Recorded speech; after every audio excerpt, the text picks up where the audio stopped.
What's going on, YouTube? Oh, yeah, wait a minute, that straightened up. How's everybody doing tonight? I know it's going to take a few minutes for everybody to get in here. I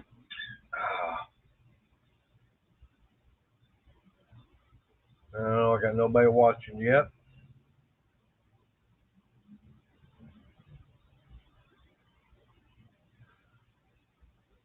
I don't know, gotta give everybody time. My college is being slow as usual.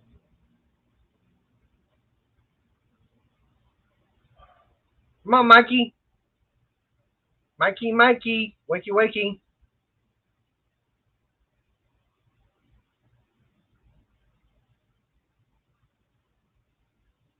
All right, well, I guess we'll all there. Yeah, there's Mikey Hodge. I'm saying a whole bunch of bad crap about you. How you doing?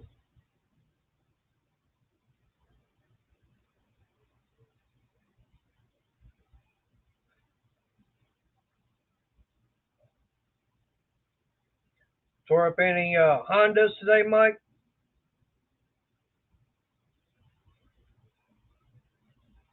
Let any of them hit the floor? Let them Hondas hit the floor. Hit the floor.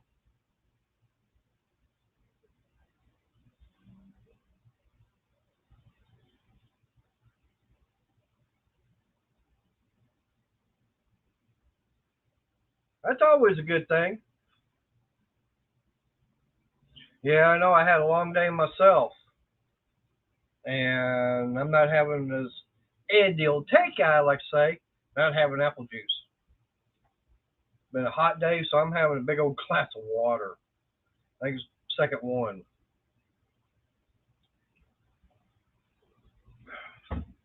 Yeah, the heat's really been getting to me. I left yesterday, and a little bit after 5, and I got home, and about 5 or 10 minutes after I got home and laid down, I was out.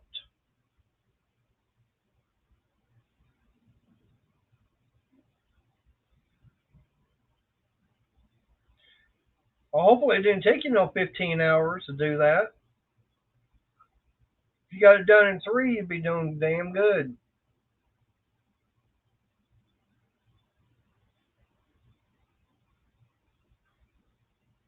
All right, maybe 4.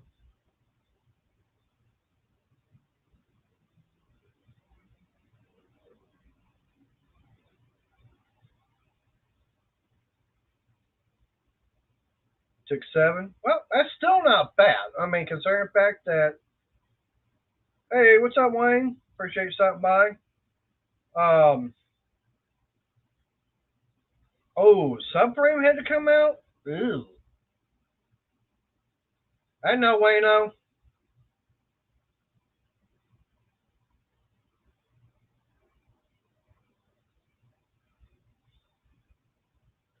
There he is.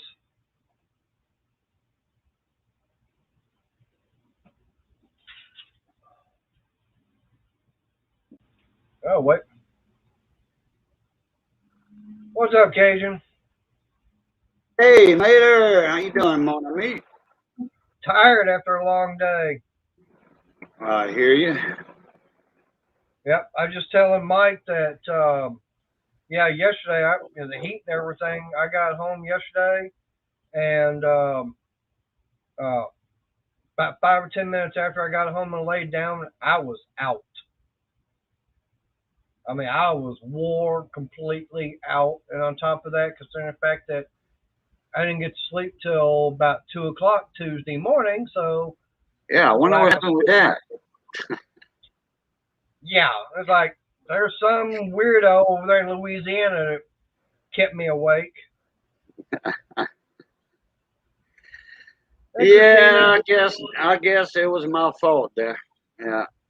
Well, it wasn't all your fault, considering the fact that I was up doing all that yard work, and Matter of fact, today I was contemplating on whether or not to go over to Lowe's and get me another push mower or not. I've got my 80 volt right now, but at the time when I went up getting it, they didn't have the 24 volt. Now they've got that 24, and since most of my stuff I've got is all 24 volt system, I'm going that would be perfect. And it comes with two 5 amp hour batteries and a dual charger. Yeah. And well, yeah, but what's the price on it? $450. Well, what's wrong with your 80 amp? The 80 volt. I mean 80 volt. Yeah. Okay, that was the thing. Okay, to get a replacement battery, they only carry a 2.5 amp battery, and they're like 130, either 130 or 140 bucks. Okay. So your battery's shot? No, the battery's not shot. What I'm saying though is, okay, to buy one battery for that 80 volt battery, that 80 volt mower, it's like $140 for another battery. Okay? Yeah, I realize that. Okay, but here's the thing: I'm able to buy a 2-pack of the 24 for $100. Yeah, but what is wrong with your 80 volt battery? Nothing? Nothing's wrong with it. Well, I just keep using it until it takes a dump on you, and then you turn it in, and if they don't have the 80 volt, then you get the 24 volt, and then can't you put two 24s on the lawnmower? That 24 volt, it does take two batteries. Right. But Use your 80 volt till it takes a dump. If it's still in warranty, and if they don't have that, tell them, hey, I want the 24 instead. right. They might honor that. Hello, everybody in chat. Mike Hodge, Wayne. Well, okay, hey Mike. Okay, Cobalt's Yankee. got a 5-year warranty as it is. Your 80 volt, yeah. It's a 5-year warranty, and it's only Right. about a year and a half old. Yeah. Okay. Well, I keep using the heck out of it till it takes a dump. Turn it in on a new one. That way you save $400+ dollars. Right. I mean, but then they might say, okay, well, you've got to get another 80 volt. Yeah, but if they don't have the 80 volt, because that might go out of style, we Right. don't know that. It might not. Right. Because So- right now, I can't even. I looked it up as far as what's available at my local Lowe's. They don't even have the 80 volt in stock. Okay. Well, then you've been pretty good shape. See, they have to honor it. If it's under warranty and they Right. don't have that model, they have to give you one of equal or a little lesser value, or whatever. Right. Usually they upgrade you. Usually. Right. Okay. Well, here's the thing: that 80 volt mower, it's $500. The 24 volt is $450. Yeah, $50 less. Yeah. You Right. see, if I'd have known what I know now, I wouldn't have got that heart impact.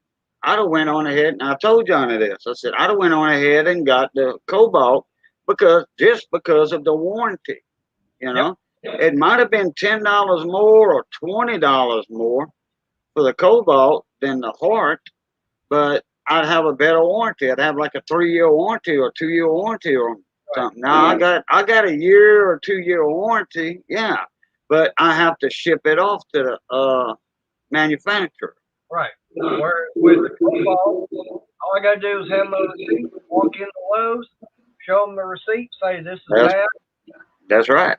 Go over and get one right off the rack. Yeah. So I'd save myself $450 instead of buying the 24. Keep using your 80 volt if it's still working, like you said it is. Hey, Right. Miss Crystal, how you doing, Shy? Yep. And when it takes a dump, if they give you the choice of a 24 volt, that's when you pounce on the 24 volt, since you have all of that set up already. I'm just trying to save you $450. It just makes more sense to me, Right. Well, see, that's one thing I was hashing out with Crystal on that. Is like I'm trying to give her the pros and cons for it, and she goes, "Well, you know what? You've got this credit card here." Now, by the way, Lowe's did give me 800 credit. Okay, I applied, and they said you're approved for $800 worth of credit. But she said, you've got this credit card, you got this one here. They're small and everything. Once you get them paid off, then see about maybe getting it. But see, I'm thinking keep the 80 volt and use it, and but that way give me two mowers. That way she and I can get out there, or her son and I can be out there, and both those can be using. One can be on the 80 volt, one can be on the 24, and we can both be out there mowing. How about you keep the 80 volt and just let him mow? Yeah, right. I wanted that done today, and let's just say I mentioned it to her, and she says, "Oh yeah, he's going to get out there and mow."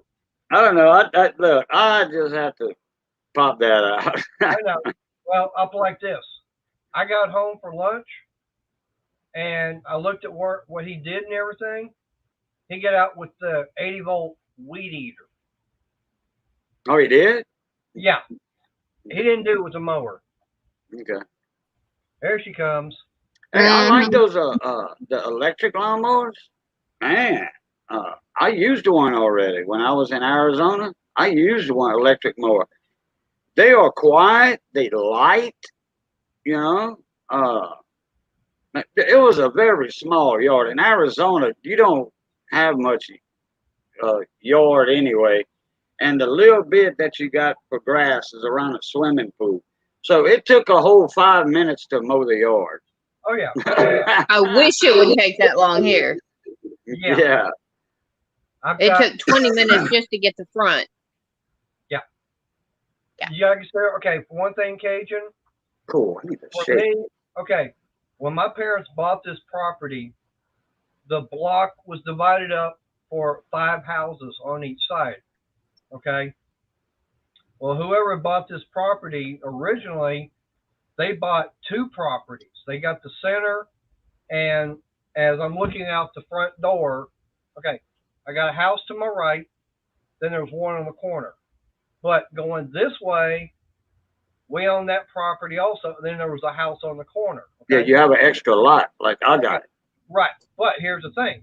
The house on the corner, the people who live there, they wound up passing away. Kids inherited the house. So they didn't need it, so they rented it out. Well, whoever rented it caught the house on fire or it was beyond repair. They bulldozed the house down, left a 20 by 20 garage. Okay.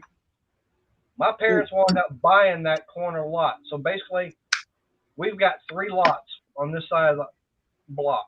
Okay. Oh. From the street on over. So it, according to the people who do, the tax office and everything, this is almost half an acre. Mm-hmm. So I've got probably 3/4. Probably 3/4. No, according to the tax office, it's almost half an acre. So basically, I've got. Y'all must have some small lots. One city block is split into 5 yards or 10 yards. Yeah, but it depends on which city you're in for how the blocks are measured too. No, all blocks have to be the same. Yep. Not in Tucson, Arizona. Those blocks there are half a mile long almost. Whoa. But anyway, right. But what I'm saying though is, here I've got, now mind you, my front yard. Now in one section we're on because right in front to the left of the house. Okay, as I'm looking out the front door. Okay. Over here, there's a fenced off area where we used to have a garden. Okay, but right in front of that, it comes out and then slopes down. Okay, so that's the only hard area to get done is right there where it wants to slope. And right now I still need to get 4 tires for the riding lawnmower. I gotta find out why it's not wanting to run again. I think I got that solenoid, the shut-off solenoid for the carburetor messed up again. And I don't have another $160 or I think almost $180 for another carburetor. I can tell you how to do it for free. Yeah, I know. I've already pulled the thing apart and cleaned it once. Everything was running fine, but now it ain't wanting to work again. Nope. Just undo it. take you a pair of good side cutters or lineman pliers and clip that little Teton off of there. That way it doesn't come up, you know, and stop the fuel flow, okay? What that solenoid does, that's an anti-backfire solenoid, that's what it is. Right. It shuts off the gas, and that way when you turn your key off, if you half throttle, it won't backfire on you, okay? And possibly shear your key and your flywheel. Right. So what you do, after you take the solenoid down, you just clip it, okay? Clip the little rod that goes up and down. That's the part you clip, closest to the solenoid. Clip it, put it back in, and when you start it up, after you cut your grass, because your engine's going to be hot. That's what causes backfire. That extra fuel gets in that exhaust, okay? And then, pow, backfires on you. So what you do, you just idle down the mower for about 4 or 5 seconds. Idle it down, count to 5, turn the key off, no backfire. Well, That's the only thing that solenoid's for is anti-backfire. Well, what I want to do, I've got a fuel shutoff valve. That what I want to do is I want to cut the line from the gas tank in between the gas tank and the filter. That way, I just flip that lever and just let the engine run out of gas. Hey, that's a good idea. That way your car won't get corroded and all if you don't use it for a while. I know. That's what I'm wanting to do. But here's the only thing: it's a pain in the ass. That last time I pulled that carburetor off that engine, is the fact is I had to take all 4 studs out because the carburetor there's not enough room for the carburetor to slide off where the exhaust the muffler's out. So I got to take all 4 studs out, then I can take the carburetor off. No. You don't have to take where the intake manifold goes on by the exhaust. I didn't say the intake manifold. I'm saying the 4 studs that carburetor gets mounted to. Yeah, I know what you're talking about. Right. Okay, now, once you take your air filter off and all that and everything, you got 2 studs that are holding the carburetor on. 4, you take those 4 off from at the carburetor, you take them off, and it'll slide off of the intake. Yeah, I know, that's what I'm saying. In order to get the carburetor off, I got to take them 4 studs out. Oh, wait a minute. You got a Kohler? No, Predator. Predator. Oh, okay. All right. I'm thinking Briggs. Okay. No. I'm thinking Briggs. No, you put not here today. You put a Predator on your riding mower? Yeah, it's a Predator 708. Big okay. Twin. I got you. Yeah, because but you don't have to take. Well, why would you want to take the carb off though? Because that's the only way to be able to get to that solenoid because it goes in from the backside. Oh, it doesn't come up from the bowl? No. Nope. It comes in from the back. Oh. So the only way to get to it is, and on top of that, I can take that pin totally out because it's on the spring actuated. That pin, I can take that pin totally out. Okay, as long, yeah, well, okay. I mean, like I just cut it. It's the easiest way. I don't have to. I can just pull it straight on out. Really? Yeah. That easy? Yeah. All I got to do is take it out because there's a spring behind it. Oh, okay. I mean, I could do that and do that other, but I just got to have the time to get out there and, pull the cover off and pull the carburetor back off of it. Yeah, no, I'm not going to let Brandon. He'll screw it up for sure since he don't know how to work on a Predator.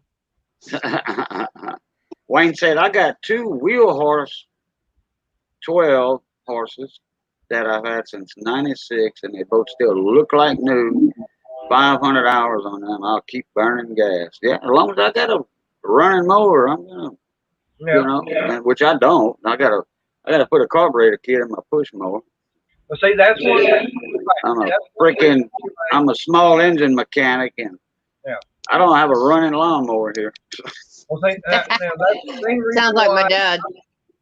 Hey, Cajun, that's one of the main reasons why I like the battery operated push mower, because all I gotta do take one of these fully charged, put it in it, pull the lever down, push the button, and I'm going. That's it. I ain't got to worry about pulling it or make sure I got a good battery, to start it with. Nope. And ain't got to worry about, do I have enough gas in it, oil? Yeah. Ain't got to worry about any of that. That lawnmower I got was picked up on the side of the road. Didn't cost me a penny. Well, Yep. it did to put a carburetor kit on it. That's it. A couple of bucks, $1.50. I was up and running because I'm a Briggs dealer, so I paid $1.50 for the kit. Okay. Right. I got one up here. They retail for $4. Well, actually, I think I paid $2.50 for it wholesale, Right. or $2. But anyway, they sell for $4, so I got $4 written on it. Yeah, I got $4 written on it, and it is Briggs and Stratton. It's not an aftermarket Chinese thing, Well, I have a message from Froggy. do what? I said, I have a message for you from Froggy. What's that? Behave, I love you. And I'm supposed to give you a hug, but I'm not coming out there. Yeah, no. I'll send a dog out first. It's a little hot out there, ain't it? It's a little on the toasty side out here in the garage. It was storming here earlier, man. Thunder, lightning. Send them my way. Send that our way, Cajun. Send it my way. No. Let me get the grass cut first. There you go. There you go. Yeah. Now the cool weather, yeah, but the rain, no. I gotta get the grass cut. I've got too damn tall enough grass around here right now, and that Johnson grass, that's what I'm having to deal with. That stuff, once it gets over a certain height, that's some thick stalks, and that's what runs that mower down. Real Okay. fast. Now, I just wanted to give you that from Froggy. May come up there and borrow your bank card so I can get me a shake later when I go get Christopher from work. Ice cream shake. You gonna get me one too? Depends on what you want. What do you think I'd want? Dairy Queen. No, she goes. He works at Brahms. Oh. Mm, There's only gonna be two choices. mint chocolate chip or cappuccino Oreo. chunk. You're halfway there. You got one of them correct. I like the Heath Bar ice cream at Sonic or Dairy Queen, whatever. Yeah, the Heath I like the Bar, black. or the Butterfinger bars. Yeah. Yum. Okay, I like those. Like I said, you got one correct. One was wrong. Peppermint, And mint chocolate chip. She said that earlier. no. Yeah. No, Yeah. it is like peppermint. Yeah. No, I said mint. No. Oh, Yeah, if you're mint not chocolate. careful, I'll get you Rocky Road. Uh-oh. Oh Spaghetti. no, that's got the marshmallows in it. She might throw some SpaghettiOs in there. Uh-oh. You I know, dare you- you. Throw a can of SpaghettiOs in there. Half a can of SpaghettiOs and mix it up. Oh, how about a chocolate? No, that would be a good waste of ice cream. Exactly. What'd you say, hon? How about chocolate malt, extra chocolate, extra malt? No, because I'm not going to go back and deal with Whataburger when they can't get the order right the first time. No, Oh. Mom can make it. Dang. You know what I like about Whataburger? You go up to the counter, place your order, pay for it, and they give you this little Tent. The little tent. tent Yeah. with a number on it. They tell you to go sit down. You put that thing on the table. They go over there and they look for your table, and boom, they bring your food to you. Oh You ain't yeah. gotta stand up and wait because hey, Half an hour. they make it to order. Okay, I don't care. I don't mind waiting. They make it to order. They cook it. just like Money Maniacs was down here. I should have made a video of it, but we forgot our notepad. You know, our little pad. I was gonna make a video, but I have a video already. But I should have brought it because Money wanted to go there. So we drove him. It was about 20 miles. We drove him over there, and they each got a burger and a drink and an ice cream cone. I said, Billy, you know, you're going to have about 5 inches or 6 inches of ice cream on top of that cone. He says, oh, boy. Yeah. So sure enough, they had the ice cream cone and about 6 inches of ice cream towered above the cone. He was like, Okay. now, this is a damn ice cream cone.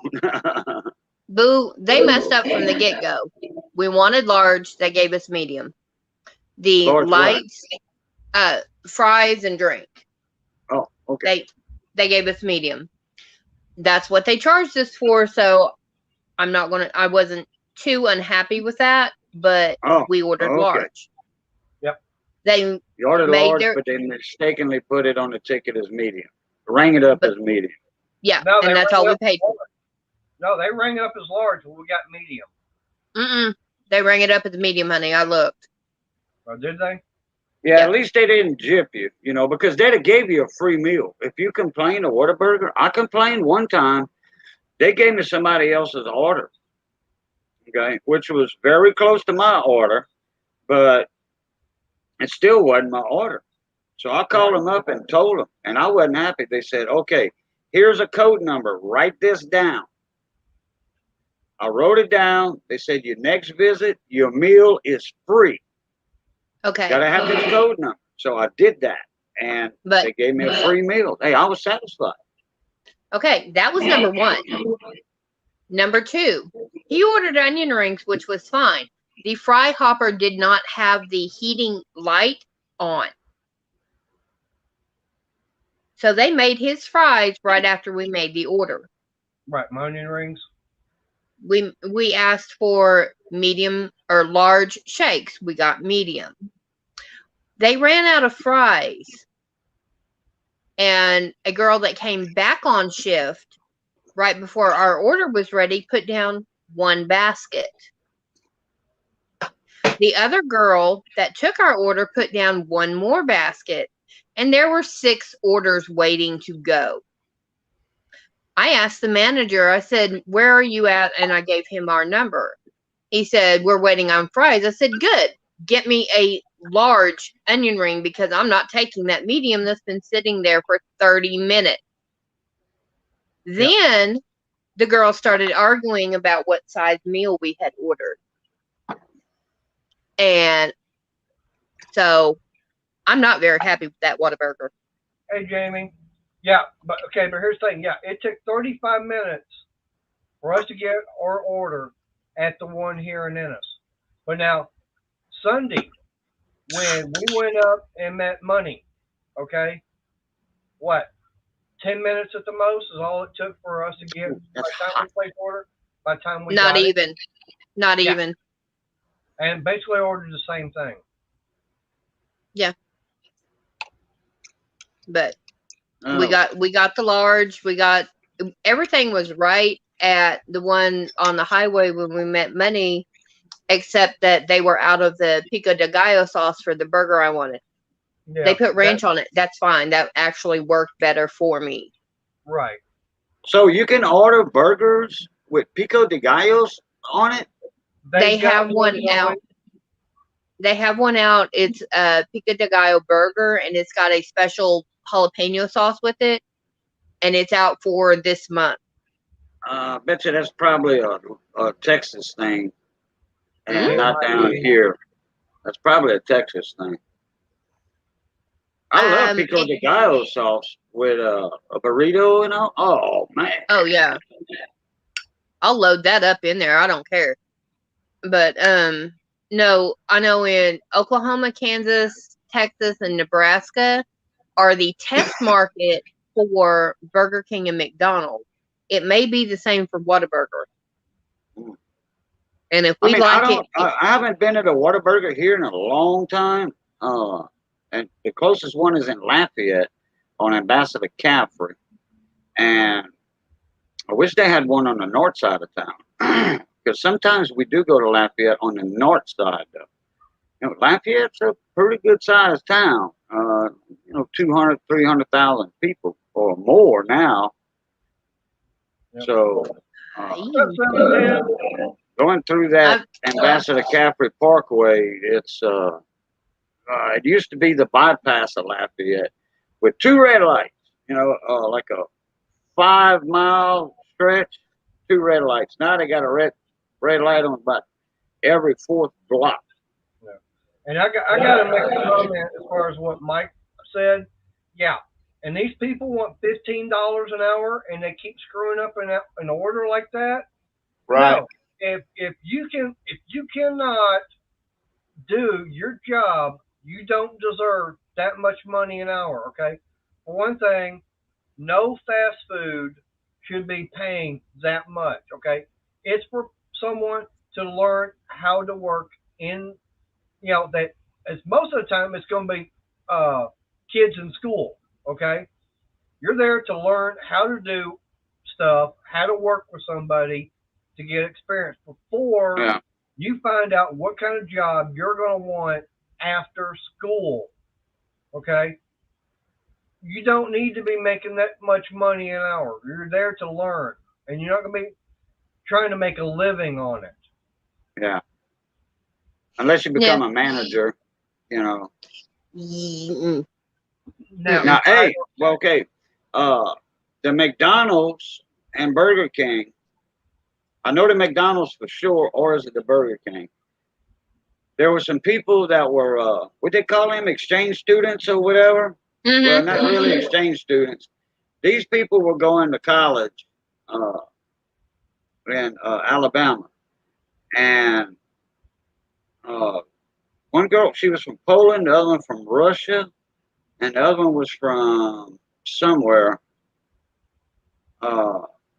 Anyway, they worked either at McDonald's or Burger King in Daphne, Alabama, which is on the east side of Mobile Bay. Across the bay from Mobile, there's a town called Daphne, and then Fairhope. The McDonald's back then and Burger King were paying $12.50 an hour for a regular server, cash register, checkout, or whatever. $12.50 back then. That was the minimum pay that you got. It wasn't minimum wage. It was $12.50 an hour. I'm like, wow. Yep. And them kids are making almost more than I was, and I was a master carpenter making $16 an hour. Yeah. And they making almost as much as me. Yeah. Well, first one we went to Muskogee. Okay. There was an Arby's up there, and it's like, okay, fine. Haven't had Arby's in a while. And driving by it when we're heading to the hotel at the time, looked over. It said, "Get paid daily." You go, what? What? Yeah. Okay. And the way they have an app. Right. They've got an app. That way you download it on your phone and everything.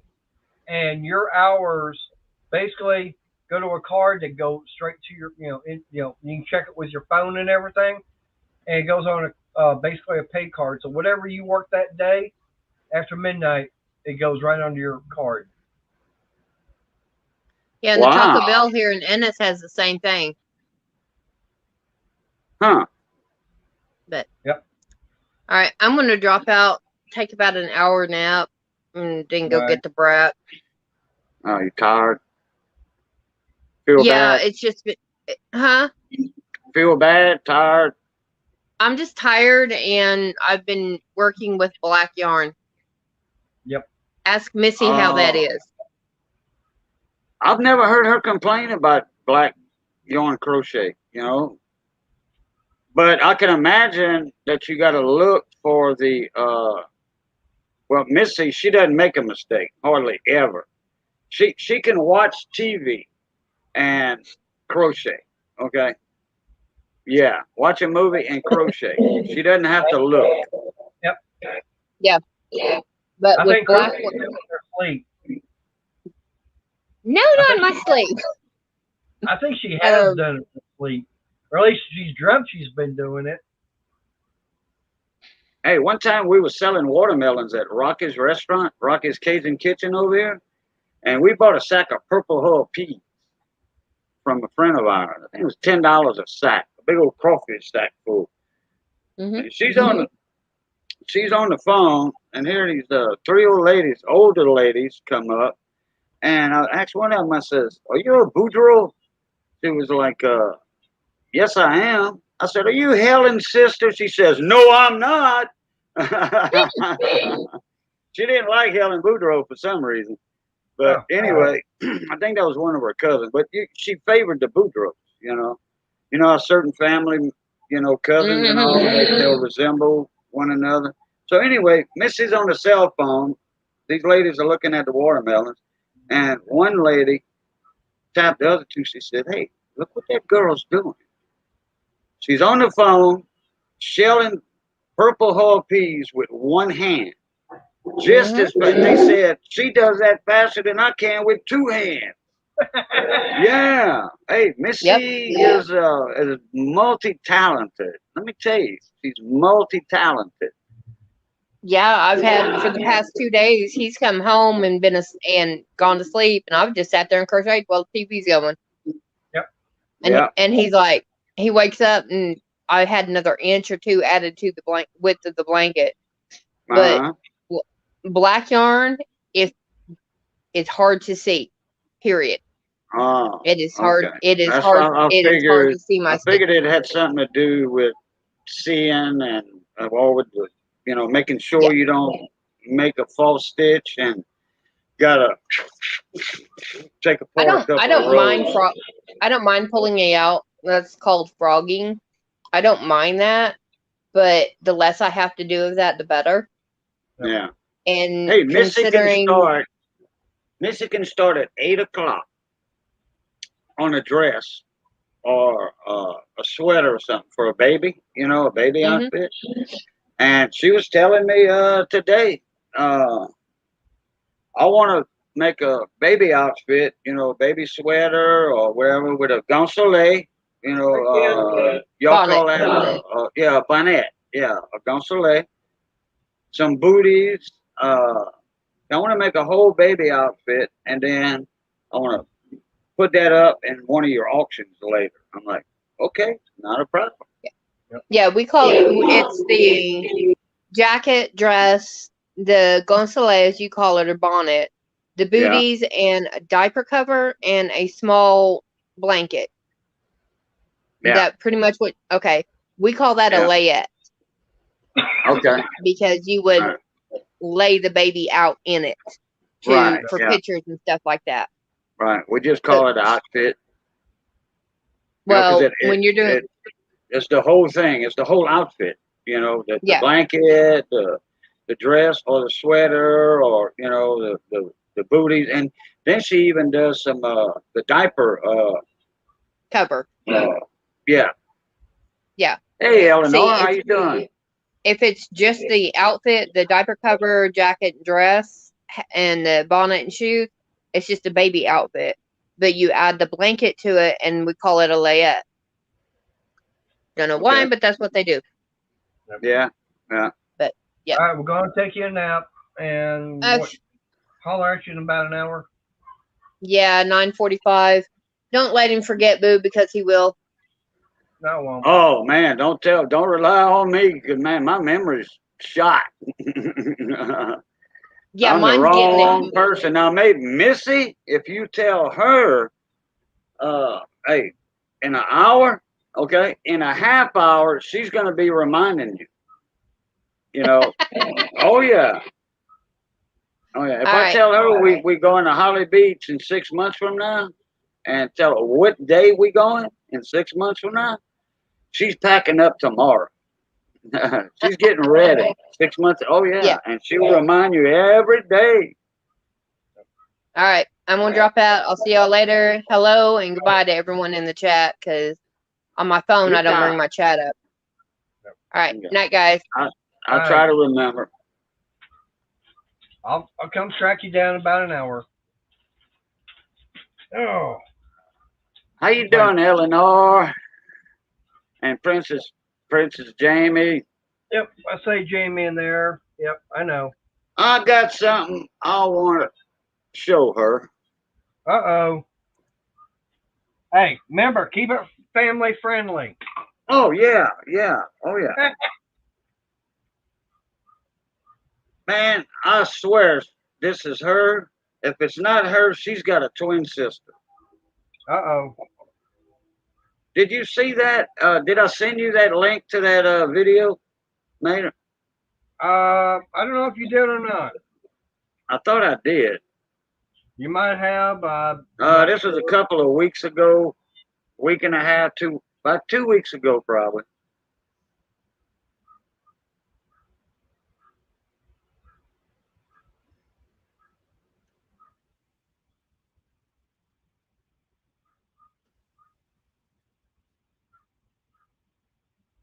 Okay. I had to check something on my phone here. I had to get it plugged in and charging. Yeah. This is the top of my new computer right here.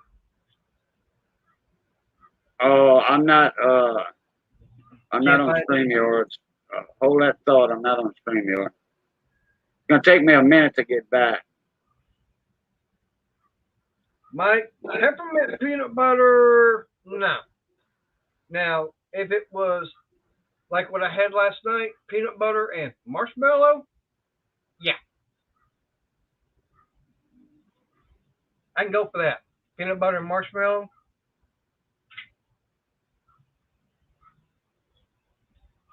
Of course, I could always have her get me a what Brahms used to call a triple heater. Yeah, Ken. I did. Got me a brand. Had to got me my brand new computer, and wound up having to get brand new monitor, and yeah, and they say had to go get a better sound system for it. So all in all, about $2,500 is what I'm now more in debt. And no sherbet, no. But yeah, the monitor I was going to use and everything. It wouldn't hook up since it was HDMI on the computer itself. But yeah, I mean I've got a it's an HP Omen. It's the Ryzen 7. I know it's got 16 gigs of memory, 1 terabyte SSD, one hell of a graphics card, and up like this. Beforehand, with my laptop and everything, I would do the speed test by Ookla as far as what my download speed and upload and everything was. With the laptop, I was only able to. I was lucky if the highest download was probably about 170. Okay, and upload was about usually around 23. But with my internet, I'm supposed to be at a 400 down, 20 upload. I did the test with this new computer. It was pegging out like 460 download and still to 23 up. So yeah, this new computer is a lot faster. Oh yeah, you got all your memory freed up and everything freed up with that. You got a lot of. Put it this way, you got a lot of RAM and a lot of storage and well, all the other good crap. Right, it's not only that, but the processor can Yeah, handle it a right, lot right. faster. That was a problem. The processor on the laptop wasn't able to process the information fast enough. This thing here, no problem. Now, How you doing, Brandon? Yep, I see Brandon there. But I was that is going to be one of the things I will be getting next is video editing software. I've got my eye on a couple different ones. Don't know which one. But yeah, definitely going to be uh, doing that. May even see about getting a better video camera. Concerning the fact the one I've got now, I've done videos on it before. Y'all seen those? But it's definitely outdated, so I definitely want to see about getting something a little bit better.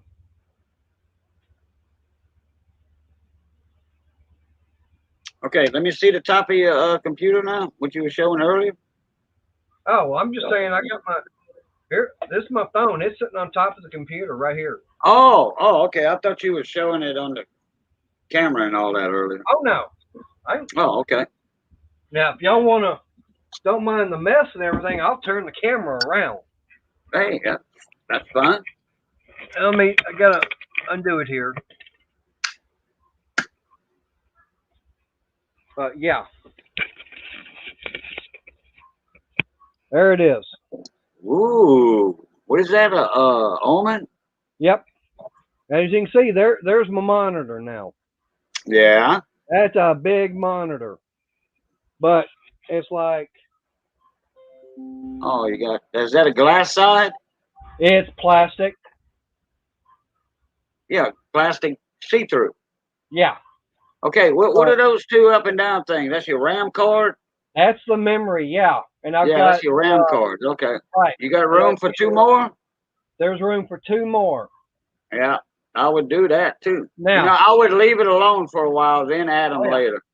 Right. But that big thing right there, that's the liquid cooler for the CPU. This is liquid cooled. But there's the video card right there. Yeah. That great big old monster, that's the video card. Damn, I forgot to look through I got a couple of video cards. I was going to give money a real good deal on one. Let's see if I can do this. Y'all bear with me. I mean a real good deal. Oops. There. Oh, money will be here later too. I told him I was live with him earlier in his panel. He was doing a midweek community flea market. Right. And it's like an extension of Mama T's flea market on Sundays. So this is like an extension of it but on Wednesdays. And right now, I told him he told me he would be here later on. Right. Well, I got the camera itself sitting right here on top of the monitor right now. I just took it down from the other place because the other place I had, it was mounted up on the wall. So, yeah, I mean, I've got it sitting right here in front of me now.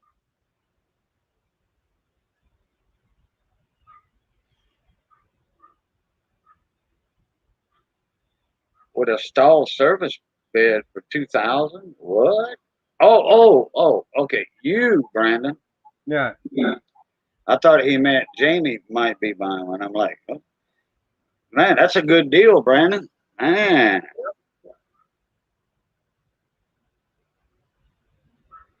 Hell, that bed's worth more than that. Yep.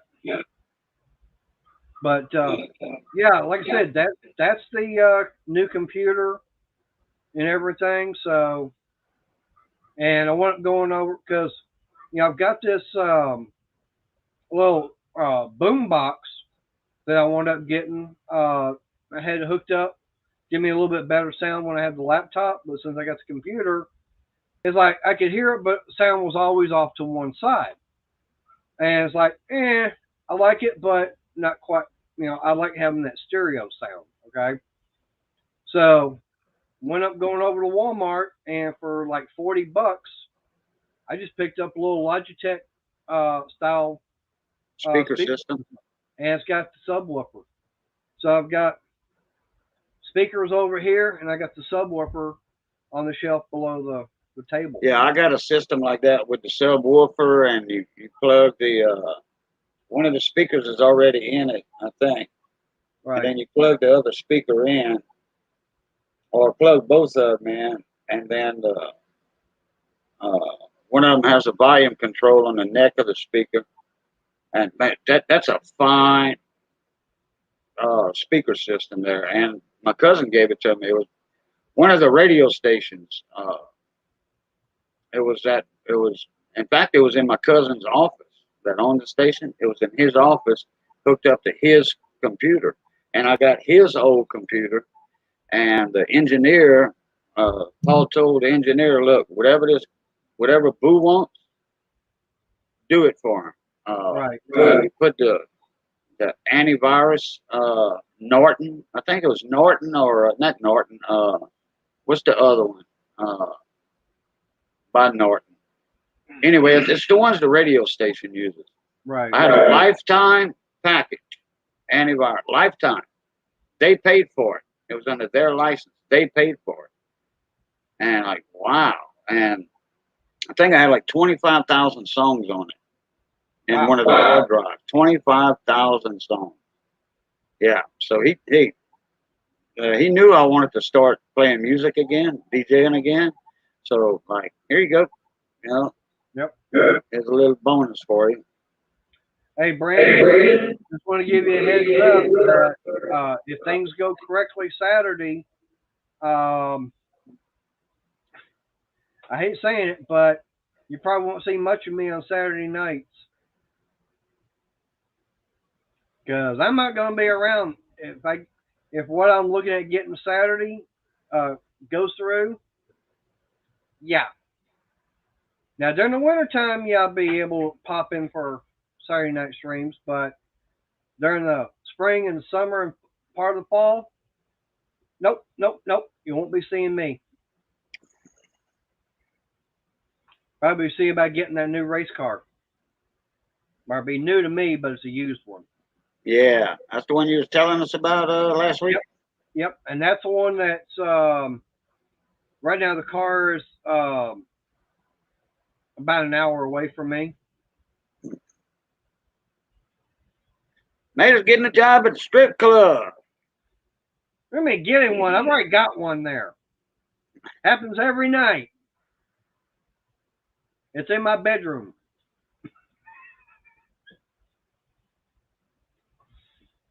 The only thing is I've only got an audience of one, and I don't wear a G-string. I don't get any dollar bill stuffed in it.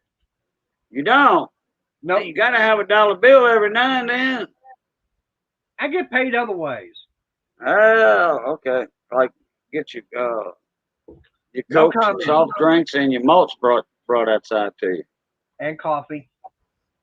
And yeah, that's what I meant. And say sometimes I'll have my breakfast cooked and lunch and dinner. So yeah, I get paid in other ways. Well, Missy made a baked chicken last night in that New Wave oven we got. One of them round New Waves. Oh man, that chicken was so juicy, and she injected it, stuffed it, and injected it. She must have put a quarter injection liquid in there. Well, Brandon, I'm gonna be rich. If I can go racing, I'm gonna be rich. I know a guy that worked at a machine shop. He had a race car, and he had a Chevy car and Chevy engine, and he was using Ford connecting rods and machining them down where he worked at. Right. I don't know how much work he actually got done for customers, but I know he did a lot of work for himself on his hours, you know. Yeah. Yeah, it takes $1 million to make $1 million in the racing industry. That's a fact. Right. Well, Brandon, I was trying to consider the fact that I'm getting the whole car for the guy's wanting $1,000. Okay. So this thing is built. He's been racing it. The deal is he's moving away. He can't take it with him. So, I mean, it's complete car, race ready. You know, and I've been looking What class? at it's going to be probably a Thunder. stock. Okay. Okay. Engine wise. It's gonna be a stock car. V8. Yeah, it'll be a V8. Okay. Oh, stock car, dirt Yeah. track. Yeah. Oh, okay. All right. I know what you're talking about. Right. So I mean, now if it's a car and all the accessories go with it, extra rims, tires, stuff like that, okay, fine. That would be perfect because I know tires themselves are like 35, 40 bucks a piece, plus rims and stuff like that. I mean, if I get everything, basically for $1,000, that's fine. So you got two different tire sizes on the left and right side? Should be. But Should be, I mean, yeah. of course, now the only thing is the season's almost over, so I wouldn't get much time in this year.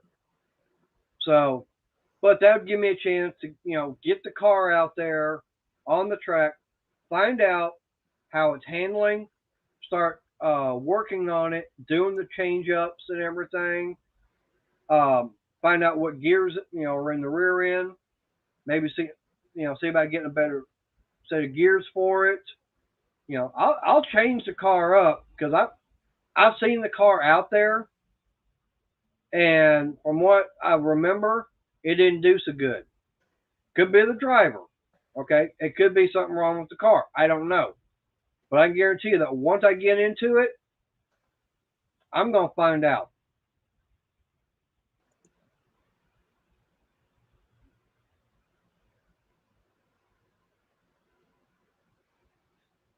What size engine they got in there? He thinks it's a 318. I'm too lazy, Casey. Get your butt up here, Brandon. But yeah, I mean, like I said, because for me, I've been looking at getting because I've got that Challenger. I've had it for a while. I've been wanting to see about getting it built. I'll be right back. Okay, for that, just to get it all built up and going. Okay, 1,500 for a cage. Then I've still got sheet metal on it. I got to get fixed on it. Get an engine built. Rear end, rims, tires. I could be looking at $5,000-$6,000 just to get that one up and going. This one here, it's all done, ready to go, $1,000. So what's that you complaining for, Brandon? Hurry up and get out there.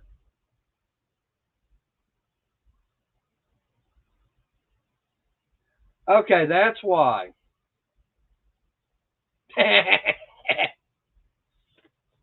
No, we don't need to see what Shaggy and Brandon are doing. That's TMI.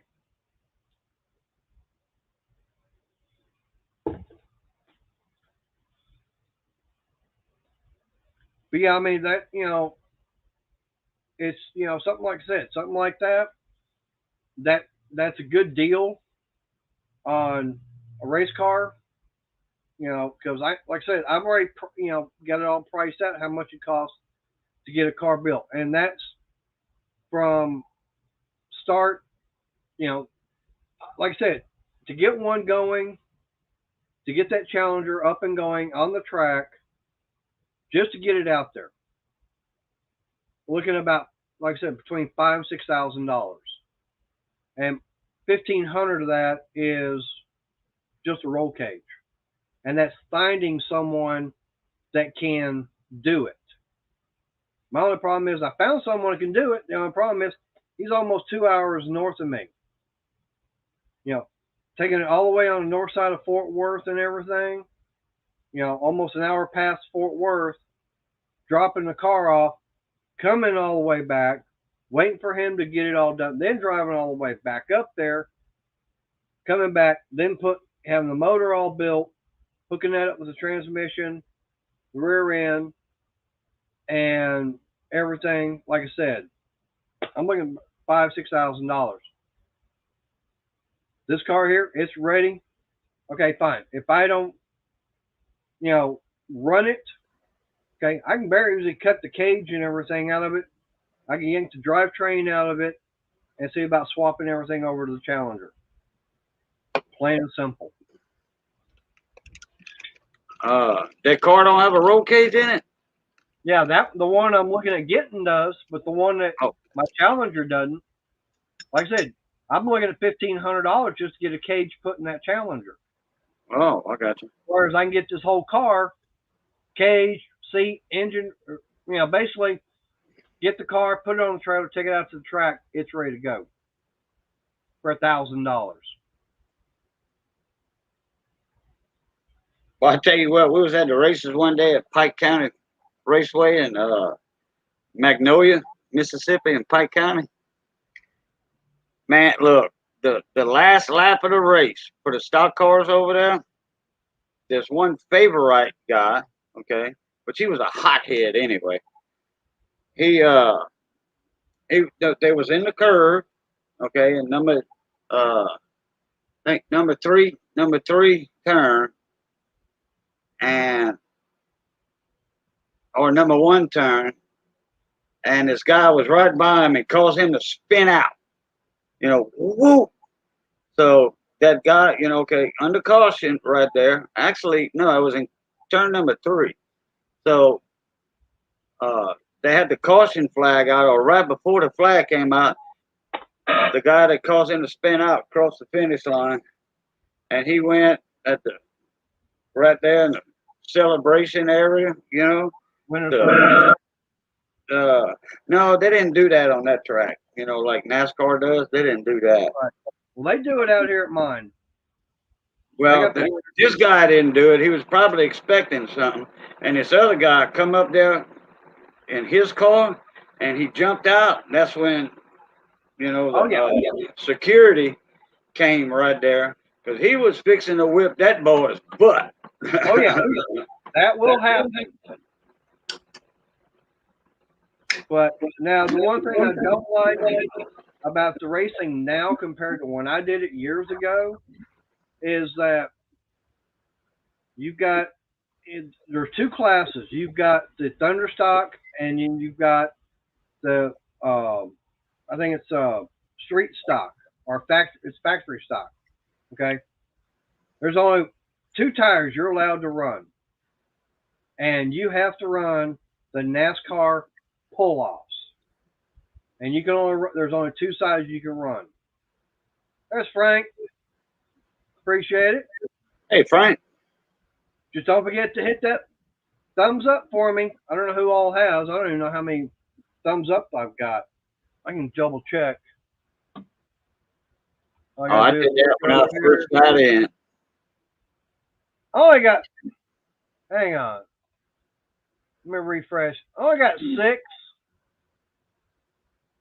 6 thumbs up. So I got 8 people watching. Really? I haven't hit the thumbs up yet. Shame on you.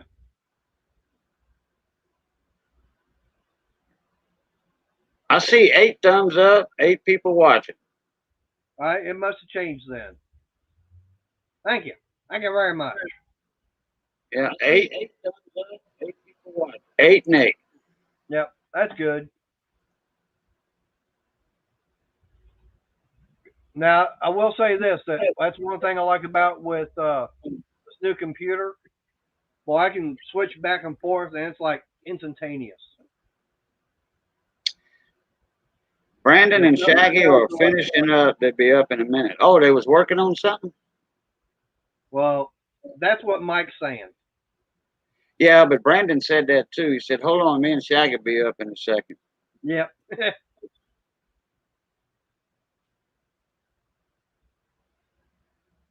That's kind of an inside joke, Cajun. Okay, I thought Shaggy might have been over there. I don't know where Shaggy's from, so I figured he might have been at Brandon's, and they were working on something in the shop. Shaggy lives in another state. Oh, okay. Yeah. It's kind of an inside joke between Brandon, Shaggy, and Mike, and myself. Oh, okay. I got you. Yeah, each other. Yeah. Lord. Yeah, it's like, okay, who's between the 3 of them, who's going to the that parade. And who's being the drag queen tonight? Oh boy. Yeah, bonjour. But yeah, I mean, like I said, I have had the videos, up there on the channel, about there at the track. Matter of fact, Friday night, seeing about going out there. Here comes Brandon. Hey, B. What's up, mon ami? Little buddy. Shaggy already left. He left. He had to go home. Y'all was shagging on the boulevard.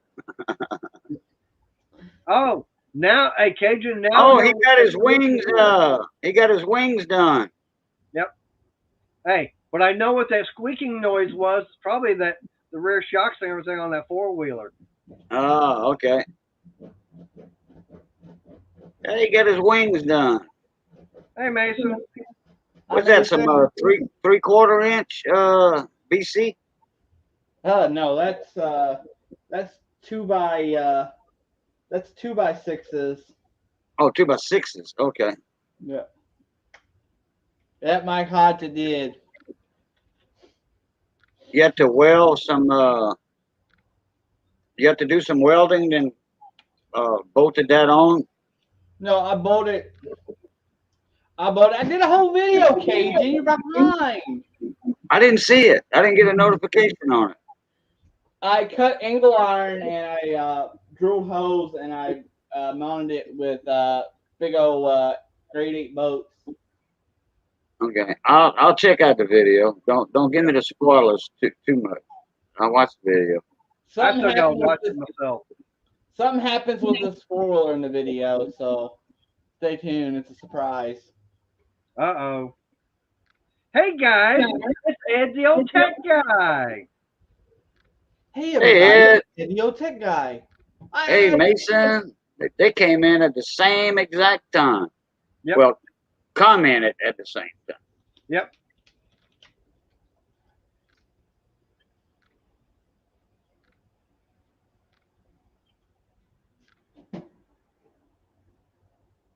Now, Mason was wanting to know if you got any old license plates.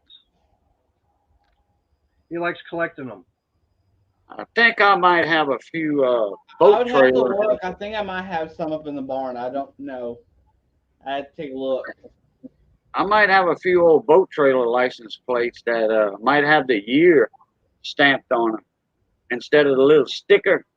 I might have a couple with the year that's already on them. They used to stamp the plates with the year on them.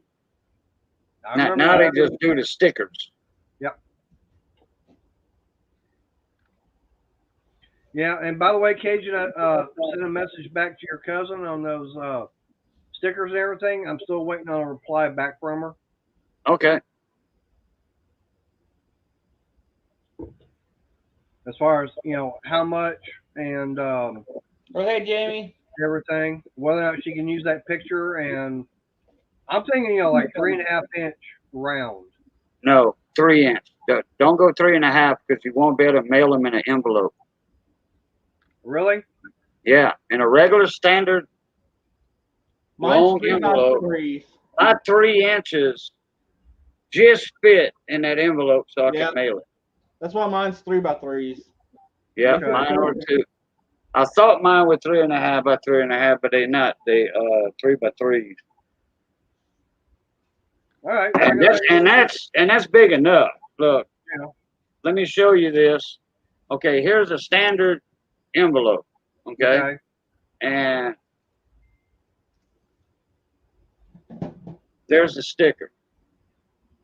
All right.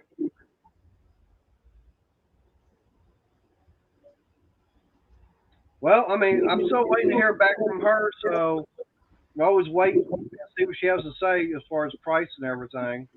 So I can always let her know, hey, do a 3 inch round, because that's what I want, 3 inch round. Right. Hey, Mike Hodge, I think his name on Facebook is Samantha Davis.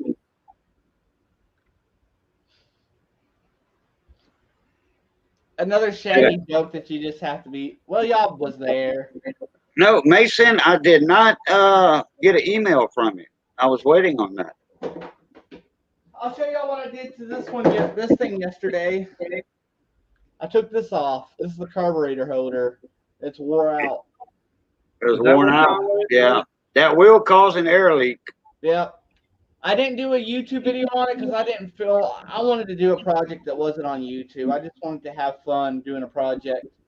And every now and then when you're doing YouTube videos, it's not always fun. So I just wanted to take a break and just have some fun doing a project that's not on YouTube. Yeah. And, that's why, Cajun was asking me if I'm going to be doing, Monday. He asked me if I was going live. I said, no, I got too much yard work to do. And I'll put it like this. I was outside in the backyard getting grass and everything cut till, about 11:30, 12 o'clock? And then I came onto your stream till about 1. And then I was basically up till about 2 o'clock Tuesday morning. That was last night you were live with me, wasn't it? Yeah, that would have been last night. Yeah. No, that was Monday night. Because I might have been live with you last night too. Yeah. Yeah, because I did that live stream for the 2 auctions, AG Price on Big T's. Right. And for Noodly Bits, whenever we get together and set a date for Noodly Bits auction for your birdhouse, 710 stuff, your Miss Crystal stuff, and my donation. I got some stuff to donate for that auction also. Right. But no, it's just the fact is, like I said, I've got so much stuff, yard work I got to try and get done, and can't seem to get anybody to want to try and do it. And so, it's like instead of trying to do YouTube and everything, it's like, no, I got to get out here and get this done. This is something that needs to get done. And, I pulled the carburetor even off of the wood chipper, which there's a carburetor, and I got to get that put back on. And I put the carburetor, but I mean, this thing was clean inside and out. I mean, all the that looks like a Honda car. It's one off Predator 212. Okay, well, I was close. Honda and Predator cars are exactly the same thing. Yeah. Did you get that plastic auto jet out and clean it out too? Yeah, talking about the one that's right here on the side. Yeah, I pulled that out. Yeah, that one. See, most people don't clean that, and that's a bad common problem with those. Yeah, I pulled it out. It was all clean. I mean, that's your idle circuit. No, you think it was clean. No, you think it's clean. It's clean.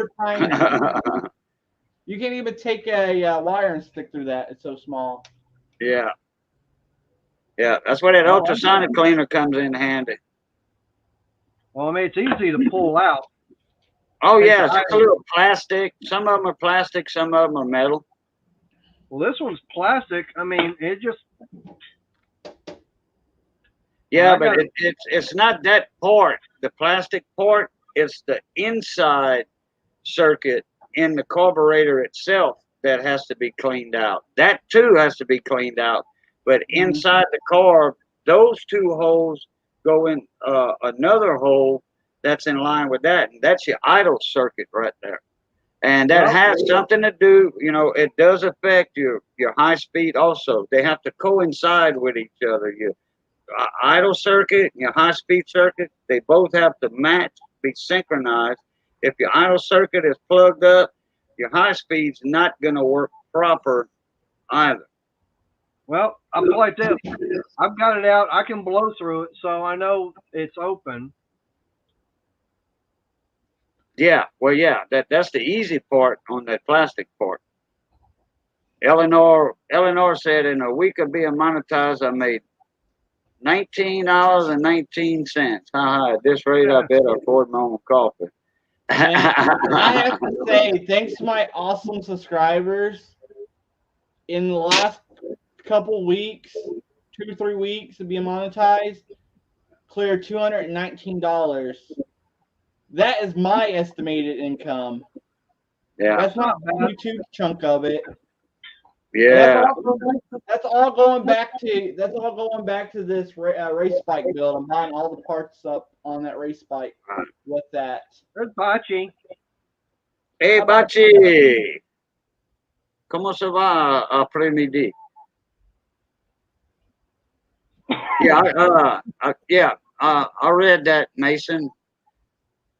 Which your mailing address so I can send you a sticker. Oh, Mike Hodge, send me an email with your address, your home address, or PO box, whatever, and I'll mail you one too, a sticker. Hey, Mike, don't feel too bad. I'm gonna be up at 6:30 in the morning, getting ready to go to work. Night, Mike Hodge. But take it easy. Appreciate you stopping by. But yeah, Brandon, that ought to be fun. Yeah. When is that? This weekend coming? No, we got November the 6th, and then 2 weeks later on the 20th.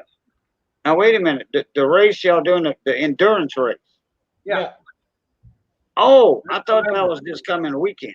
No, Nope. we wouldn't have had time. We wouldn't have had enough time to build it in that amount of time. Oh, yeah, I thought. Yeah, I was wondering because for some reason I thought it was this coming weekend. You know, Nope. the 21st, the weekend of the 21st. Nope. I was like, because Mater was asking me last night about some parts and stuff. Yep. And I'm like, man, by the time you get them parts in, you ain't gonna have but a day to build that engine, and it won't even be broke in for the race. But he was probably thinking, what the hell are you talking about, Cajun? I would like to get it done enough where Mater might be able to make it down here one day to get a test ride in on it before we take it to the race. Yep. Like I said, I wish y'all were in my area because I've got the machine shop over here, and man, we can build a awesome engine together. You know, I mean, yeah. Please don't send me your engine to build for you. No, if I'm going to build your engine, I want y'all to be here with me. Hey, Brandon. Hey, that sounds like a road trip for our sponsor. Yeah, and I'll be your sponsor. Free labor. Cajun Coin Hunter. I'll make a big old door magnet. Well, no, not a big old door magnet. A couple of big stickers, you know. And put a little trailer behind the trike, Mater's trike, and pull the mini bike that way. There you go. Hey, Brandon. Hey, I'm looking. Hey, up like this. Hopefully by that time I'll have I can put the hitch and everything on the truck. Yeah, we can. If you want to follow in your truck and everything, Crystal could be behind me on the truck. Yeah, I'll pull it up there on the truck. That'd be funny.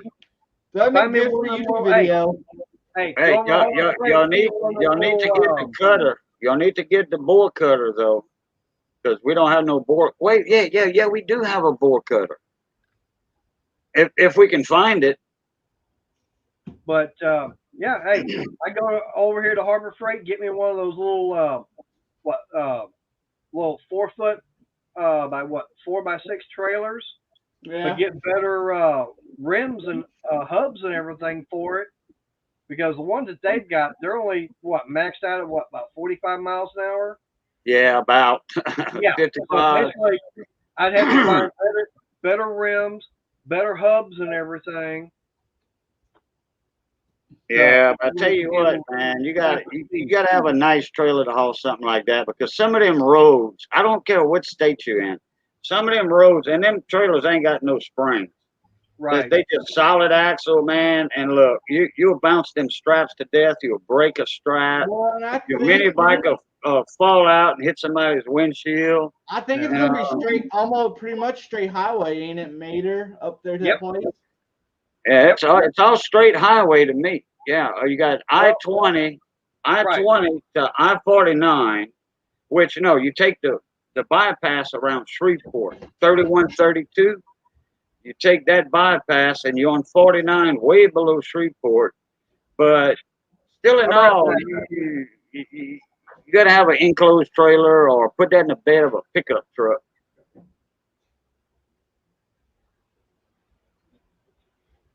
Whew. We got a bore cutter somewhere,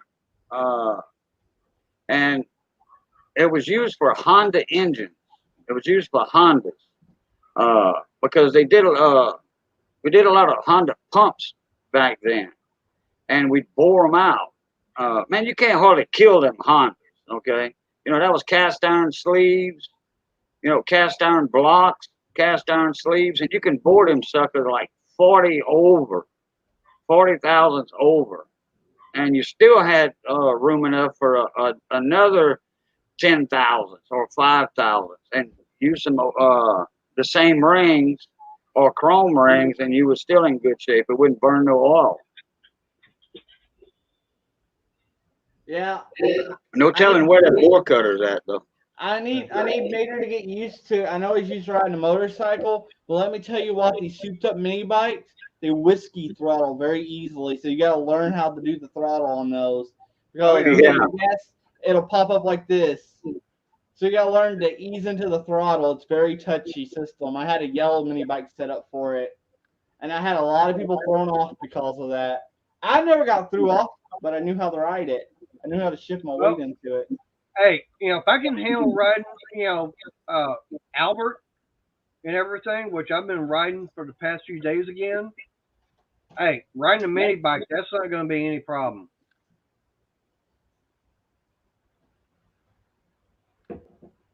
So yeah, I mean, I shouldn't have any kind of problem with it. But yeah, I just have to get used to how I'm sitting and everything, and yeah, I mean that's no big deal. Got plenty of time for that. I'm gonna buy like a bunch of extra torque converter belts and stuff like that. Stuff that goes bad quick on those.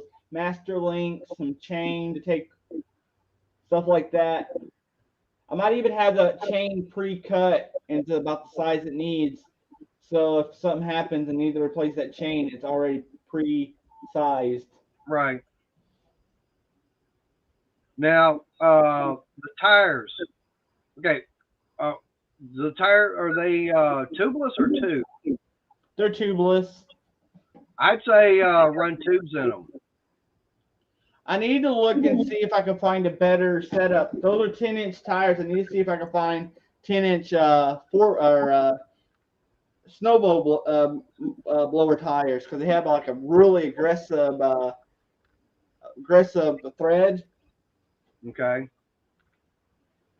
So it's got better the knobs and everything on it for better traction. That'll work. Oh, we mainly would need that for the rear. Wouldn't need that really for the front. Yeah, not as Because much. what we're going to need, we would need that for the rear for traction. Yeah.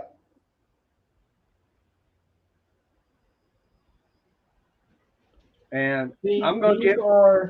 These are the X-Tracks. Dang, that's an aggressive tire. Yeah. Now, if we get something like that, yeah, that'll work. That's what they would say. Right. But, Brandon, I would definitely say let's put a tube in it. That way we don't have to worry about it having a blowout is easy on it if it's a tube. It wouldn't be a blowout. That would be called a what is the phrase for that when you get the bead away from the rim while you're running it?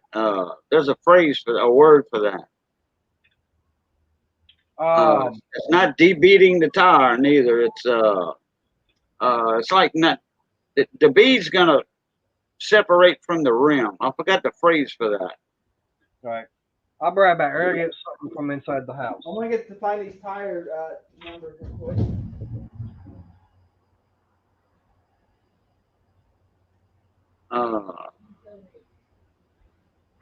Crap.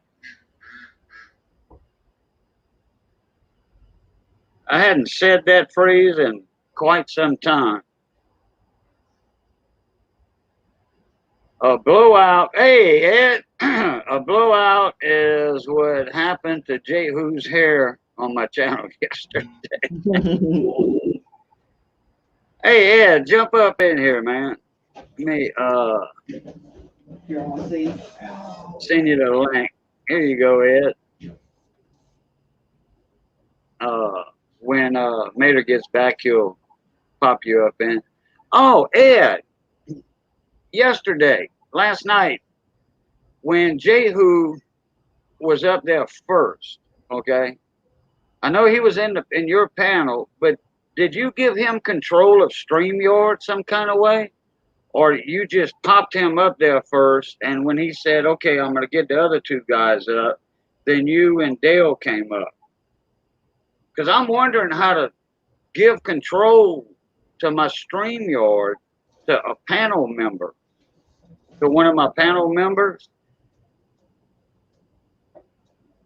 So, did you give him control of your StreamYard, or you just was behind the scenes clicking the button?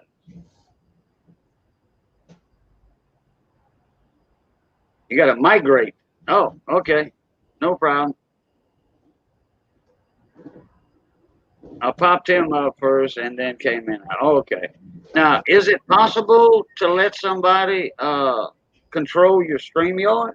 You know, to let them have access to the StreamYard? Is I that found possible? these.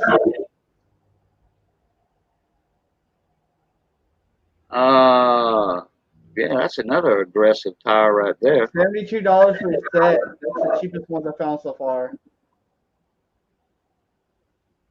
Now, that's just the tires, right? Yeah. I just Okay. need tires.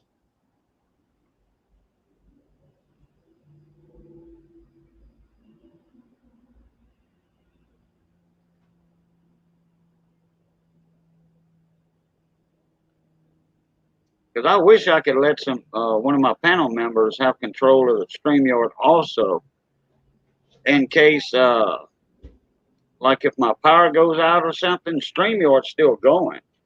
And like say Brian, you know, Brian's World and Mechanic, you know, that way he could take over and let somebody in the stream, you know, in the panel or, you know, or what have you. Check these out, Mater. This is the size. This is the size for the mini bike. Wow. Yeah, That'll those work. are nice right there. Yep. Oh, by the way, Ed, I know why you don't want me on your Tuesday night stream to roast me. Because you know I'm going to make too much fun of you. I'll be roasting you, Dale, and Jehu.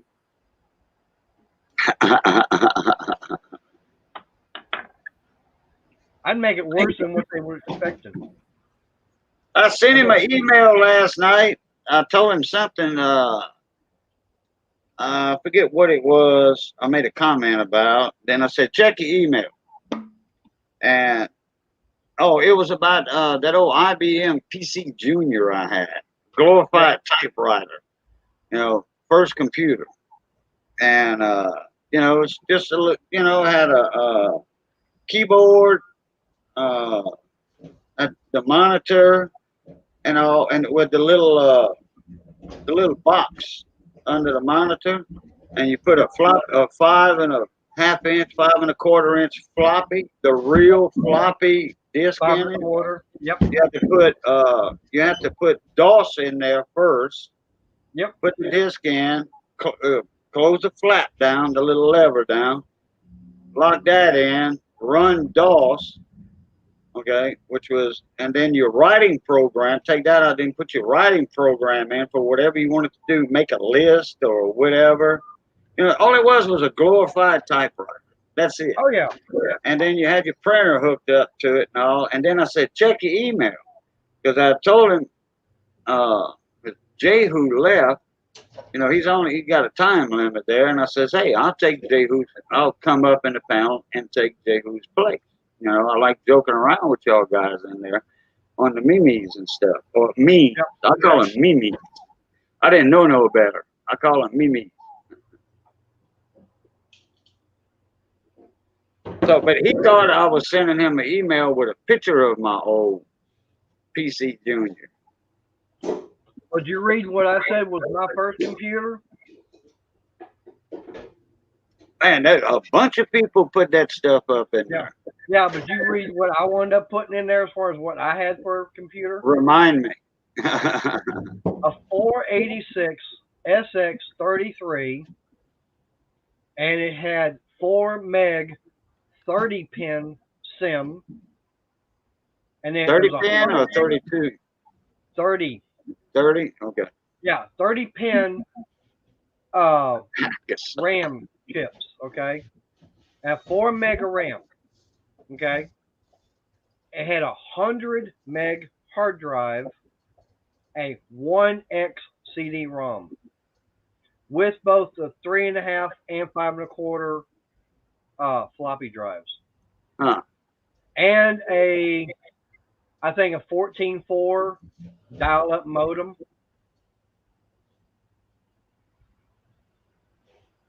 Made his first computer was in Abacus.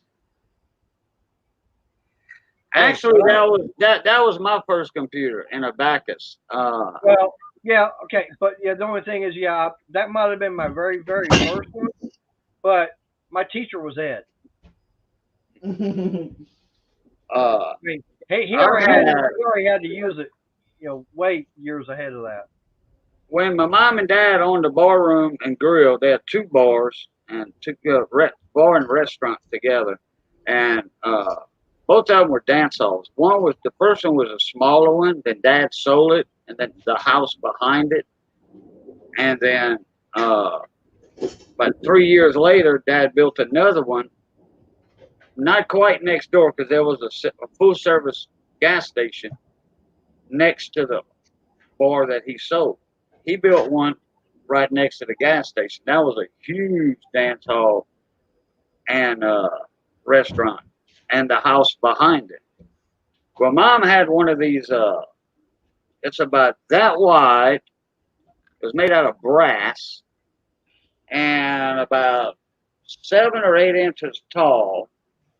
And it came in a little leather pouch, and it had a little, like a stylus with it, a little brass pin that was pointed. And you punched it a little, the point of the stylus, you punch it in there, and then you move the numbers around and down for whatever. And I used to use that when Mama was grocery shopping, and I was like 5 years old, and I would have the subtotal right without the tax on everything, because everything was priced. A can of beans, well, we didn't buy beans, we grew our own. But just say like a can of beans, they were all priced with a sticker gun, pricing gun, or the punch. It was stamped. It didn't have a sticker. It was actually stamped. To-doop, to-doop, to-doop, to-doop, like that. The good old days. Whatever she would buy, I would look at the price, and I would use that. It was I forget the name. It's a brass abacus. It's not the one with the bead. And man, I don't know whatever happened to that thing. I was a kid, and I'd get the subtotal to the penny before the tax. Sometimes I would guess at the tax and get it right, because back then I think tax was around 4%, 3%. Yep. Now it's 10%, yep. 9.998. That's just like earlier, when I was talking to Crystal before I came on and everything, we were talking about that push mower. And Lowe's, they said with the credit card and everything, says, well, you take 20% off. And it's like, okay, trying to figure out how much that would be and everything. What the 20% off would be. And Crystal got her phone out, and it's like, oh, $90. So 20% off of $450, take $90 off of it. And she goes, yeah, you're right. It would be $90. Yeah, I know. I got the calculator right here. Mm-hmm. What's up, Scott? Hey, Scott. Hey, Ed. That piece of glass, it might have a crack in it. So I got broken windows. Broken windows. That's it. My windows are broken. They crashed. Yep. My windows crashed. Forgot to tell you it was XP. XP Pro Office. Later, Eleanor. Hey, Eleanor, take it easy. Appreciate you stopping Take it by. easy, Eleanor. I'll be back in a minute. All right. But yeah, I think that first computer I had, I think it had Windows 3.0. And I remember, oh, we got to go to Windows 3.1. And I was thinking Windows, what, 3.3? Yeah, that was something. And upgraded it to I think it was a 28.8 modem. And then I know at that time we wanted to upgrade to more memory for it. And at that time, it was for every meg that you wanted to upgrade, it was going to cost you $100 a meg. So if I wanted to go from 4 to 8 megs, it was going to be $800 just for that.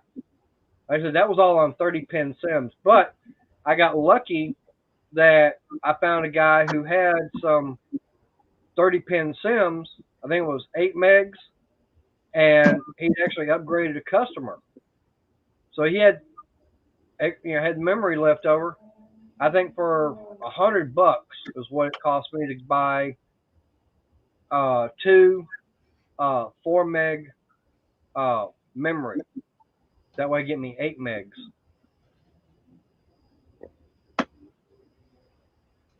Yeah.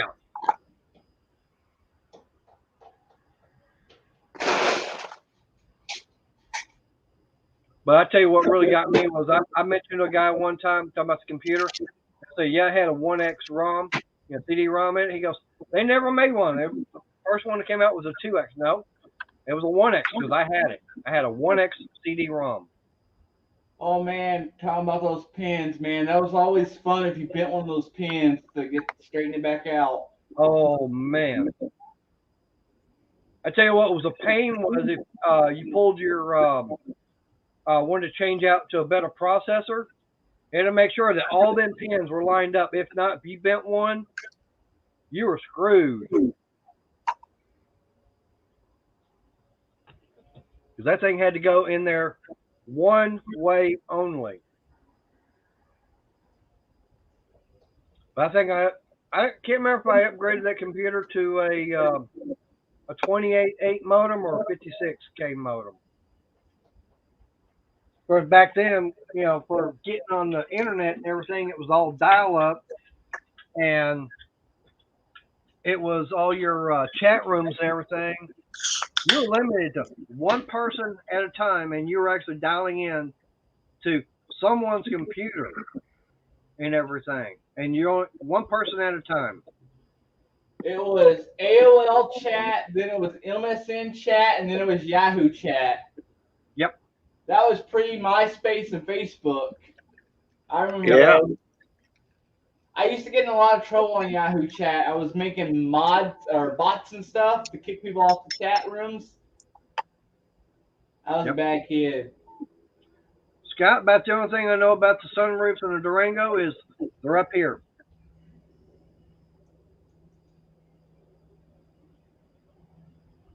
That's about the only thing I know. Oh, and Cajun, I did some more checking on that reverse on the trike, and Yeah.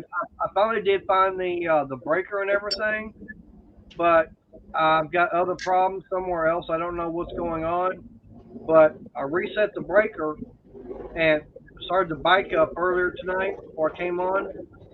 I hit the button to turn the reverse on, and because there's 2 buttons, you got one to turn the reverse itself on, then you've got the other button to actually engage the reverse drive.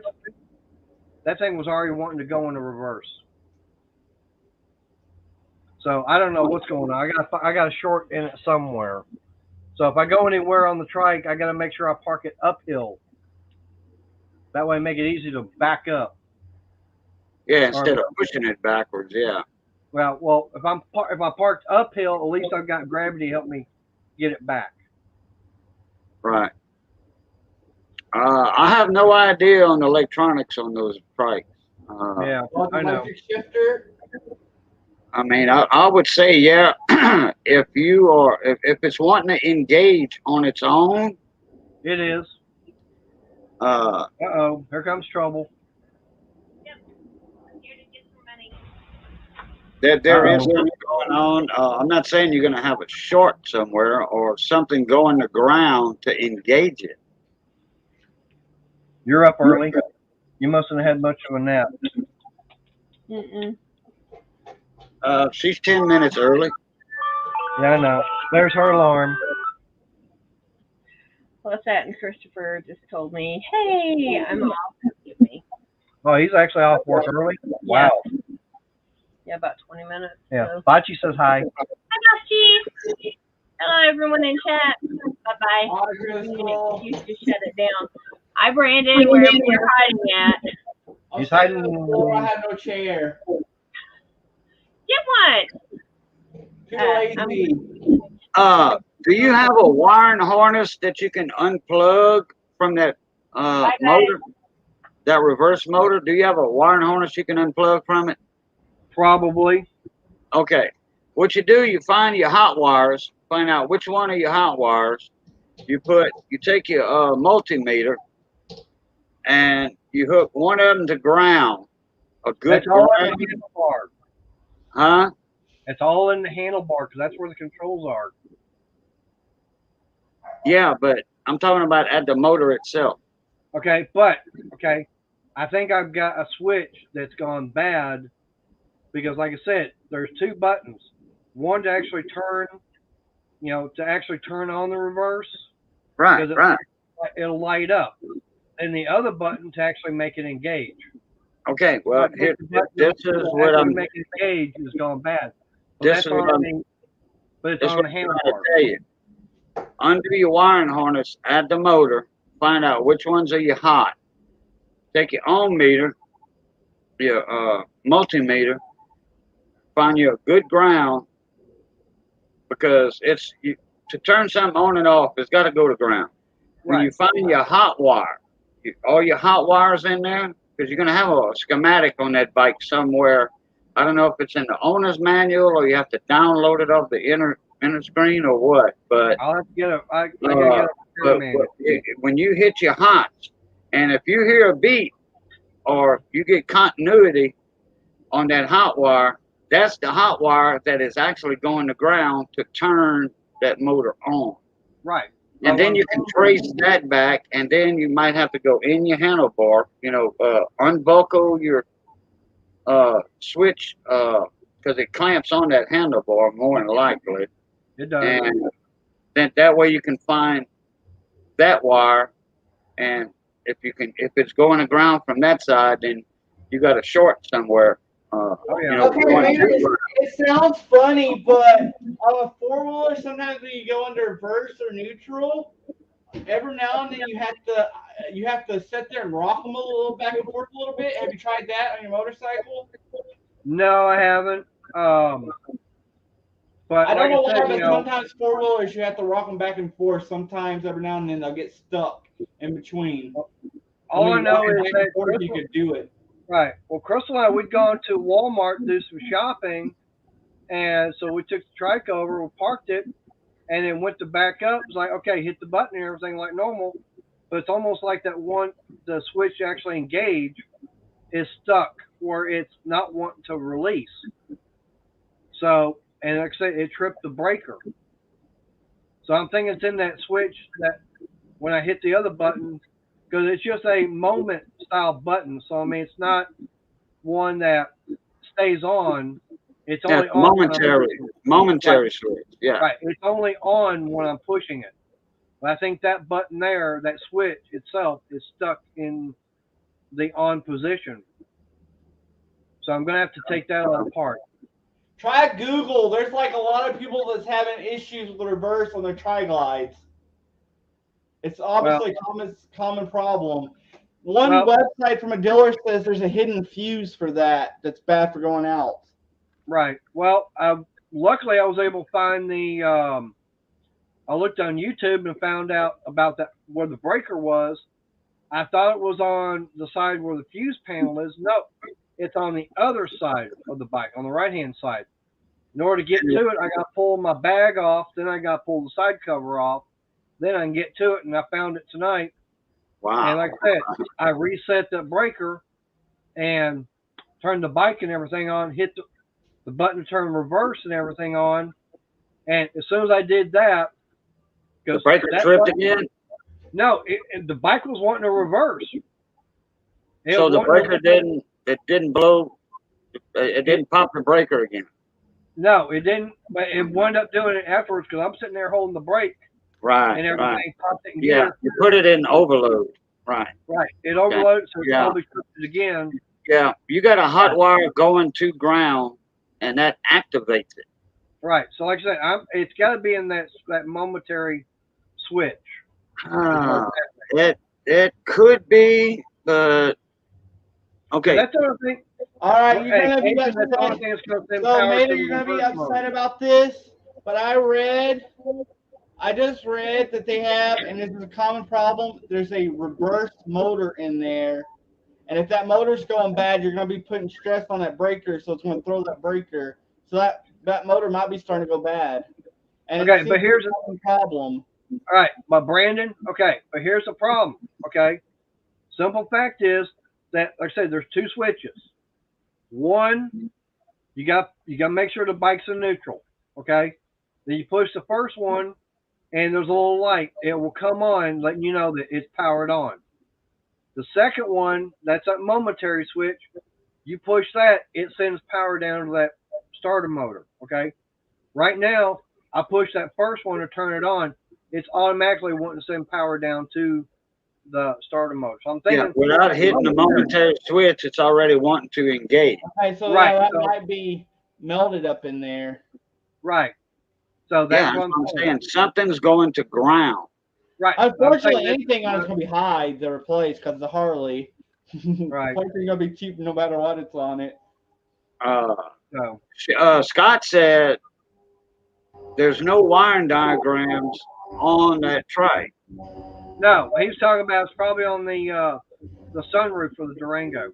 Oh, okay, gotcha. All right. That's what he's talking about. Take the switch apart and clean it with contact cleaner. That could be your contacts in the switch. Yeah, that's a possibility. The switch he's talking about works like a starter solenoid. Yep. Yeah, it's a momentary. It's just a small switch, probably the size of a pencil eraser or something. Oh yeah. Or like the starter switch on a motorcycle, like a little Honda XL75 or what have you. Okay. Oh yeah. Or it could be melted together like on a solenoid. Sometimes solenoids will go bad and they'll be open or whatever, stuck open. Yeah, but you see that motor's always on. Your reverse motor's always on. When you hit the first switch, it automatically comes on. So something definitely is activating that motor. Something's going to ground. It could be in the switch, or you got a wire that rubbed raw somewhere, hitting ground, or like you said, and I tend to agree with you, because those wiring harnesses are in looms or wrapped. You definitely got voltage coming in from somewhere. Right. I'm thinking it's that momentary switch, and main reason why I'm thinking that is the fact is that where I've got the bike parked and everything, it's not undercover. So with the rain and everything, it's constantly hitting everything. It's probably got getting the corrosion and everything up inside of it. And that might be it, or it could just be, over time. If you use your reverse a lot, it could just wore out and melt together. Well, like I said, it's probably in that momentary switch. But I'll have to take that apart. I've got another switch on the bike that it's for the stereo system. Sometimes it wants to work good, sometimes it don't. So probably gonna take that switch out too. So the reverse in the engine itself is actually just an electric motor? Yeah. Gotcha. The motor itself on the bike is electric. It's basically a starter motor that's up underneath there. Mm-hmm. Got you. Right. So the Yeah. engine itself Yeah. don't reverse it. It's an electric motor. Right. But I'm thinking it's that momentary switch. 'Cause like I said, the only way that motor is going to start working is when you hit that momentary switch, kind of like a starter switch on the bike. Yeah. Yeah. Now, Solenoid is all. Okay. The momentary switch acts like a solenoid. how much trouble is it to tear apart that handlebar section to get to that switch? How much trouble is that? I'd have to take a look at it. I really haven't looked at it. Like a 5-minute job, maybe? It could be. All I right. think it Well, takes I a. was trying to give you the easiest way, the easiest yeah. route to find out which wire it is. Oh yeah. If you got a schematic on that bike, you know, like this right here, okay, like that. If you got a schematic like that, you can trace that color wire. It's going to tell you. But I would just start with the switch itself because I have to agree with Mater. I think it's the switch. Yeah, but It sounds like the switch is stuck if together. you can find out the color codes on the wires, pull the wire harness from that motor, find out the 2 hot wires, because you're going to have 2 hot wires, one from that primary switch and then one for that secondary switch. You're going to have 2 hot wires. You find out which one's going to ground, what color it is. Then when that'll tell you which wire is going to ground. And when you tear that apart, if that momentary switch has that color code on it, you check that wire when you disconnect it from that switch. Then you see if that's going to ground. If it is, it's not the switch. It's something in between the wire at the switch going to the motor that's making a ground contact. And I think Ed, the old tech guy, agree with me on that. Right. Well, what I'm gonna do is I'll take that all apart, and what I'll do is I'll unplug from the momentary switch. Okay. So I unplugged that from there. So if I turn the bike on and everything, and have it sitting there running, and I turn the main switch, the power on, and then it shouldn't. If it's not doing it, then I know Then it's a it's- momentary switch. Yep. That's what I'll do. Yeah, That's what I would do. well, that's That'd true be the too. easiest way to do that, Mater. But Yep. I didn't know how much trouble it was going to be to tear apart where that cluster that's on your handlebar. I believe it should take about. Can't remember if it's It shouldn't take more than 10 minutes, 15 minutes, I would think. But it should be. It all comes apart is either a T20 or T25. Yeah. Okay, a 5-minute job. Yeah. But I'll get to it quick, Mater. I don't think I'd wait too long on that because that could be easy on your electric motor. And that's something you don't want to go out because that motor probably ain't cheap. Yeah, that motor's going to be expensive. Yep. Especially if I go to. About $400. More than that. I just read on a website. More than that? Okay. Way more than that. I was being conservative a little bit. But yeah, I mean, like I said, that's something I'm looking at. So I've got to check into it. But I think the main reason is some factors is I don't have the bike under cover. So with as much rain and everything, the moisture is getting down inside those switches. I mean, that's right. So that's going to be on my fault there. But right now, you don't have a cover, like a boat cover or core cover over your trike? Nope. Oh, well, that could be just as bad too. Because once you cover something, then you're going to have the condensation and all that stuff. Oh, It'd be better just to put it under a patio, like one of them, even a tarp. Set up a tarp, or you know what I'm talking about. Just something where the rain won't actually hit on it all the time.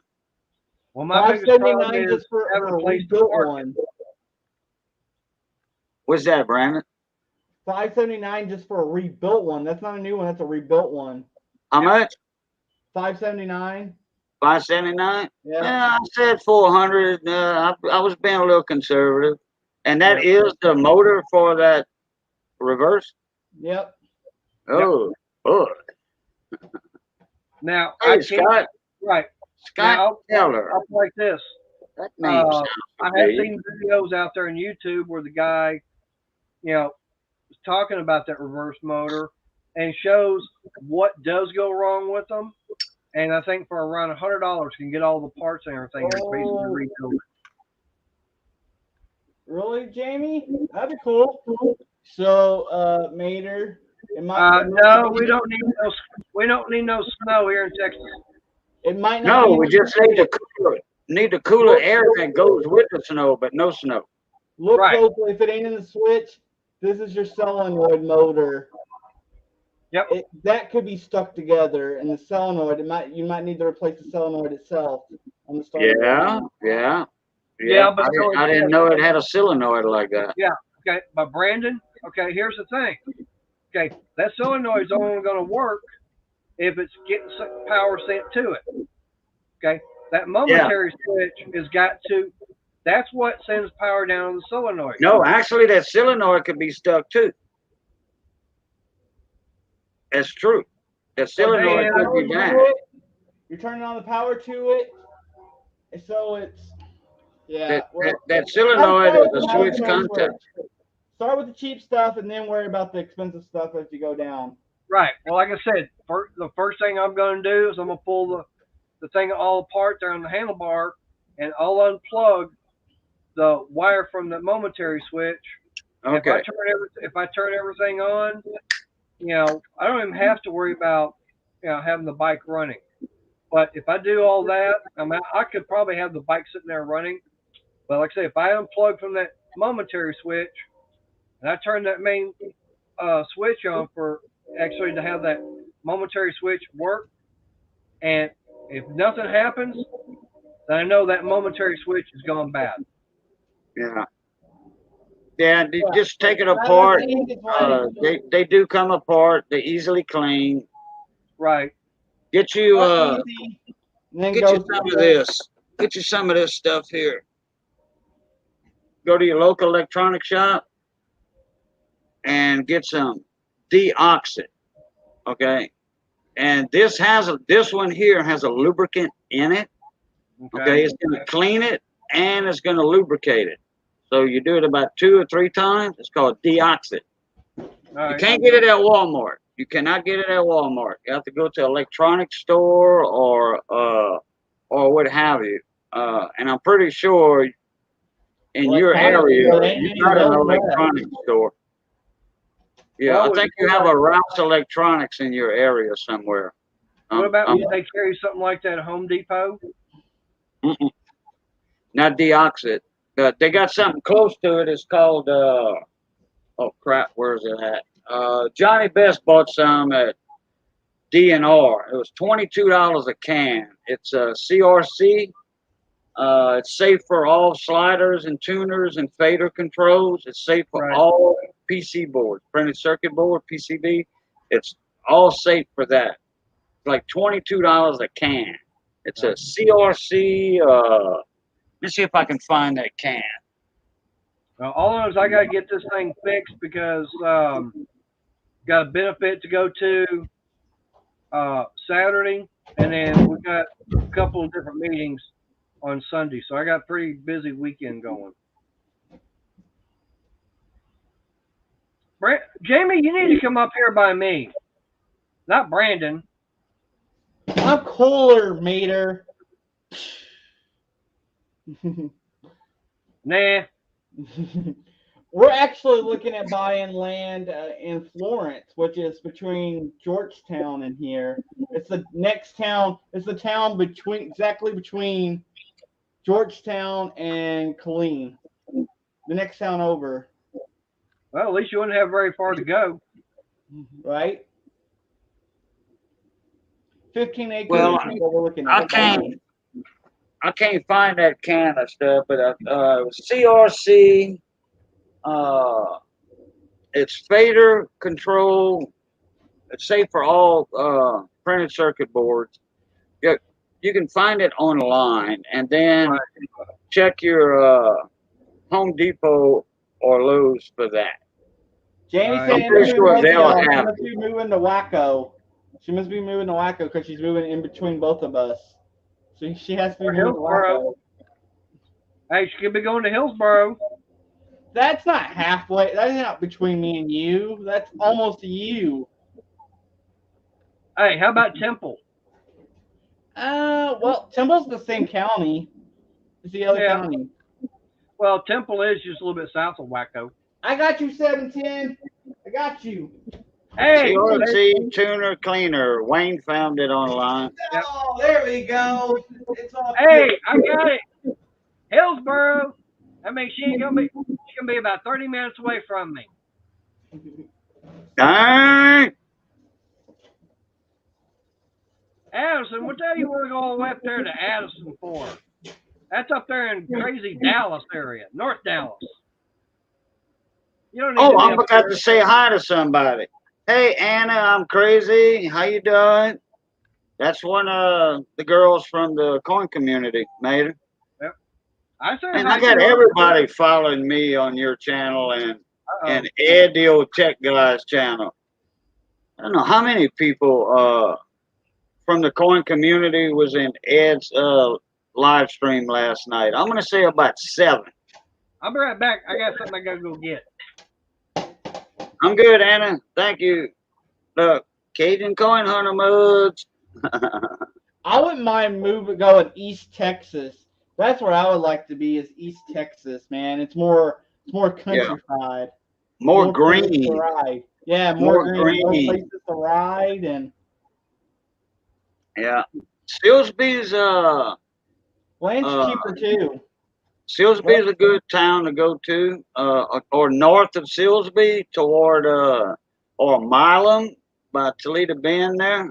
It's all green and lush and you gotta cut your grass once a week. I had my nephew cut the grass here today. I would usually mow the grass, but he looked bored, so I had him get on the John Deere and go cut it. Now, I'm not familiar with your area. You're in the country, but I noticed you don't have a lot of trees around you. Who, me? Yeah. They took them all down to build apartment complexes. They bulldozed them. Okay, there you go. Actually, I'm 2 acres pretty much in the middle of a city. This road right here used to not be able to build up, but we got a big airport down there. We got a hospital up there. Well, the hospital's always been all the way up there. This street right here is built up a lot. It is a pretty busy street. And I'm by like a lot of the main gates for Fort Hood. So Yeah. Oh, okay. Hey, Bachi, welcome back. Bachi got back. I missed her, huh? Oh, phone call. Okay.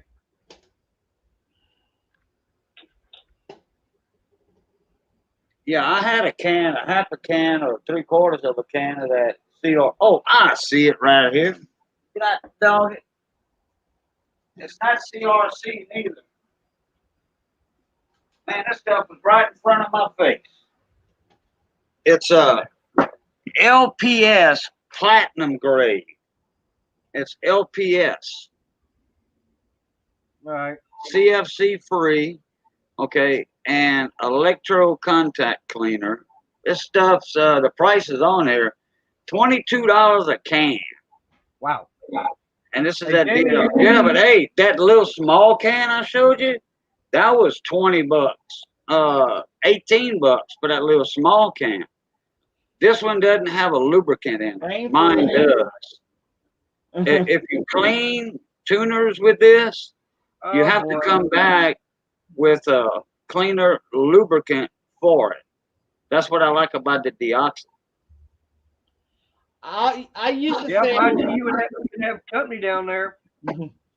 I used We to got say money maniacs in the house. I used to say I would like to be south of Fort Worth because all the pretty farm communities, but Fort Worth has grown so much in the last couple of years that all those farming communities are a bunch of subdivisions now. It's crazy. They used to have some pretty farmland on the outskirts of Fort Worth. What's up, money maniacs? Money, I just put the link in the chat for you to jump in. Well, this Yeah, I definitely was is. just in my pantry and I'm like, damn, Money cleaned me out. we gave Money a lot of canned goods and stuff. Bunch of coffee, exotic coffees and stuff. We got friends of ours that give us all that stuff. You know, from different companies and stuff. And oh man, I tell you what, I gave him a quarter of what was in the pantry, and I still got too much stuff in there. Hey, Cajun, you know what the one thing is you forgot to give Money Maniac? Some stickers for you. You got it. You just realized that. Oh man, no doubt. Yeah. All right, quit tapping. You're in. He does that all the time. I was tapping at the sticker situation. Yeah, forgot all about it. Right. I was going to give him about 20 stickers so he can give away in his live streams and stuff and his auctions. So he does an auction. Then he used to do auctions. I think it was on Tuesdays. Now he's doing the Wednesday daytime from 12 o'clock his time for however long it takes. You know, on that flea market. I go 6 hours. Mm-hmm. So yeah, 7:10. I told you as soon as I got done with that midweek flea market, I was going to go in there and change my name back because through my stream today, my name was Billy Miner, not Money Maniac for a while. Yeah, it showed up as Billy Miner in my notification.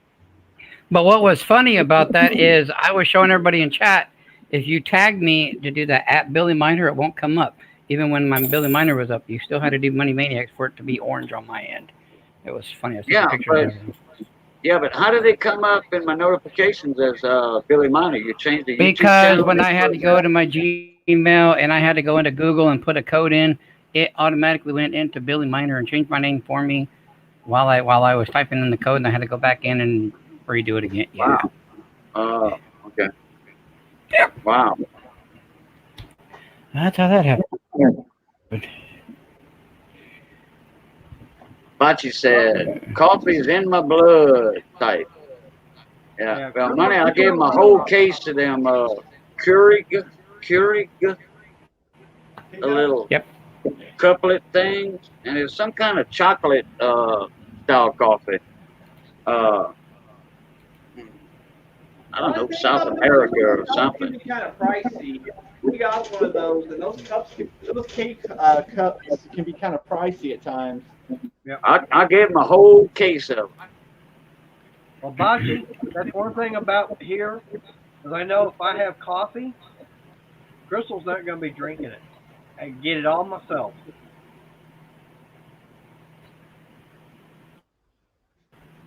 Black tea. Well, I don't do the Keurig or the French pour over neither. Jamie, you must be talking to Ray, because Ray does the same thing. He drinks tea unsweetened too. Yeah, I do a lot of coffee in the daytime.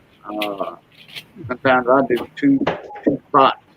Start a second. Oh my God! Caught myself doing a third pot one time. That was regular, 2-3 pots a day.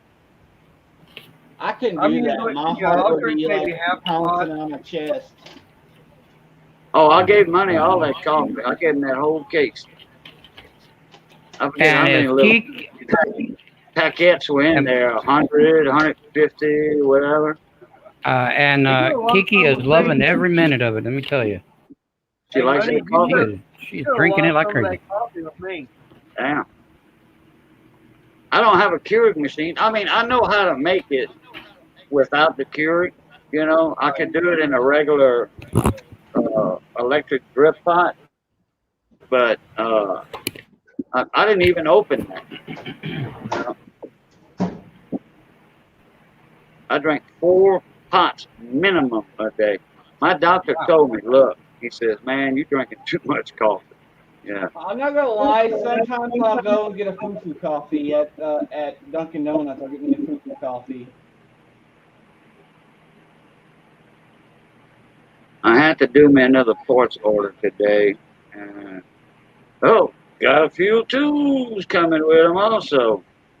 No, I gotta Yeah, make parts order that's a tomorrow. bad habit, Scott. Yep. Yeah, I got a bad habit like that too. When I see a tool, if it's on sale, I don't care if I don't need it or not. I'm buying it because it's It on doesn't even have to sale. be tools with me. It could be anything.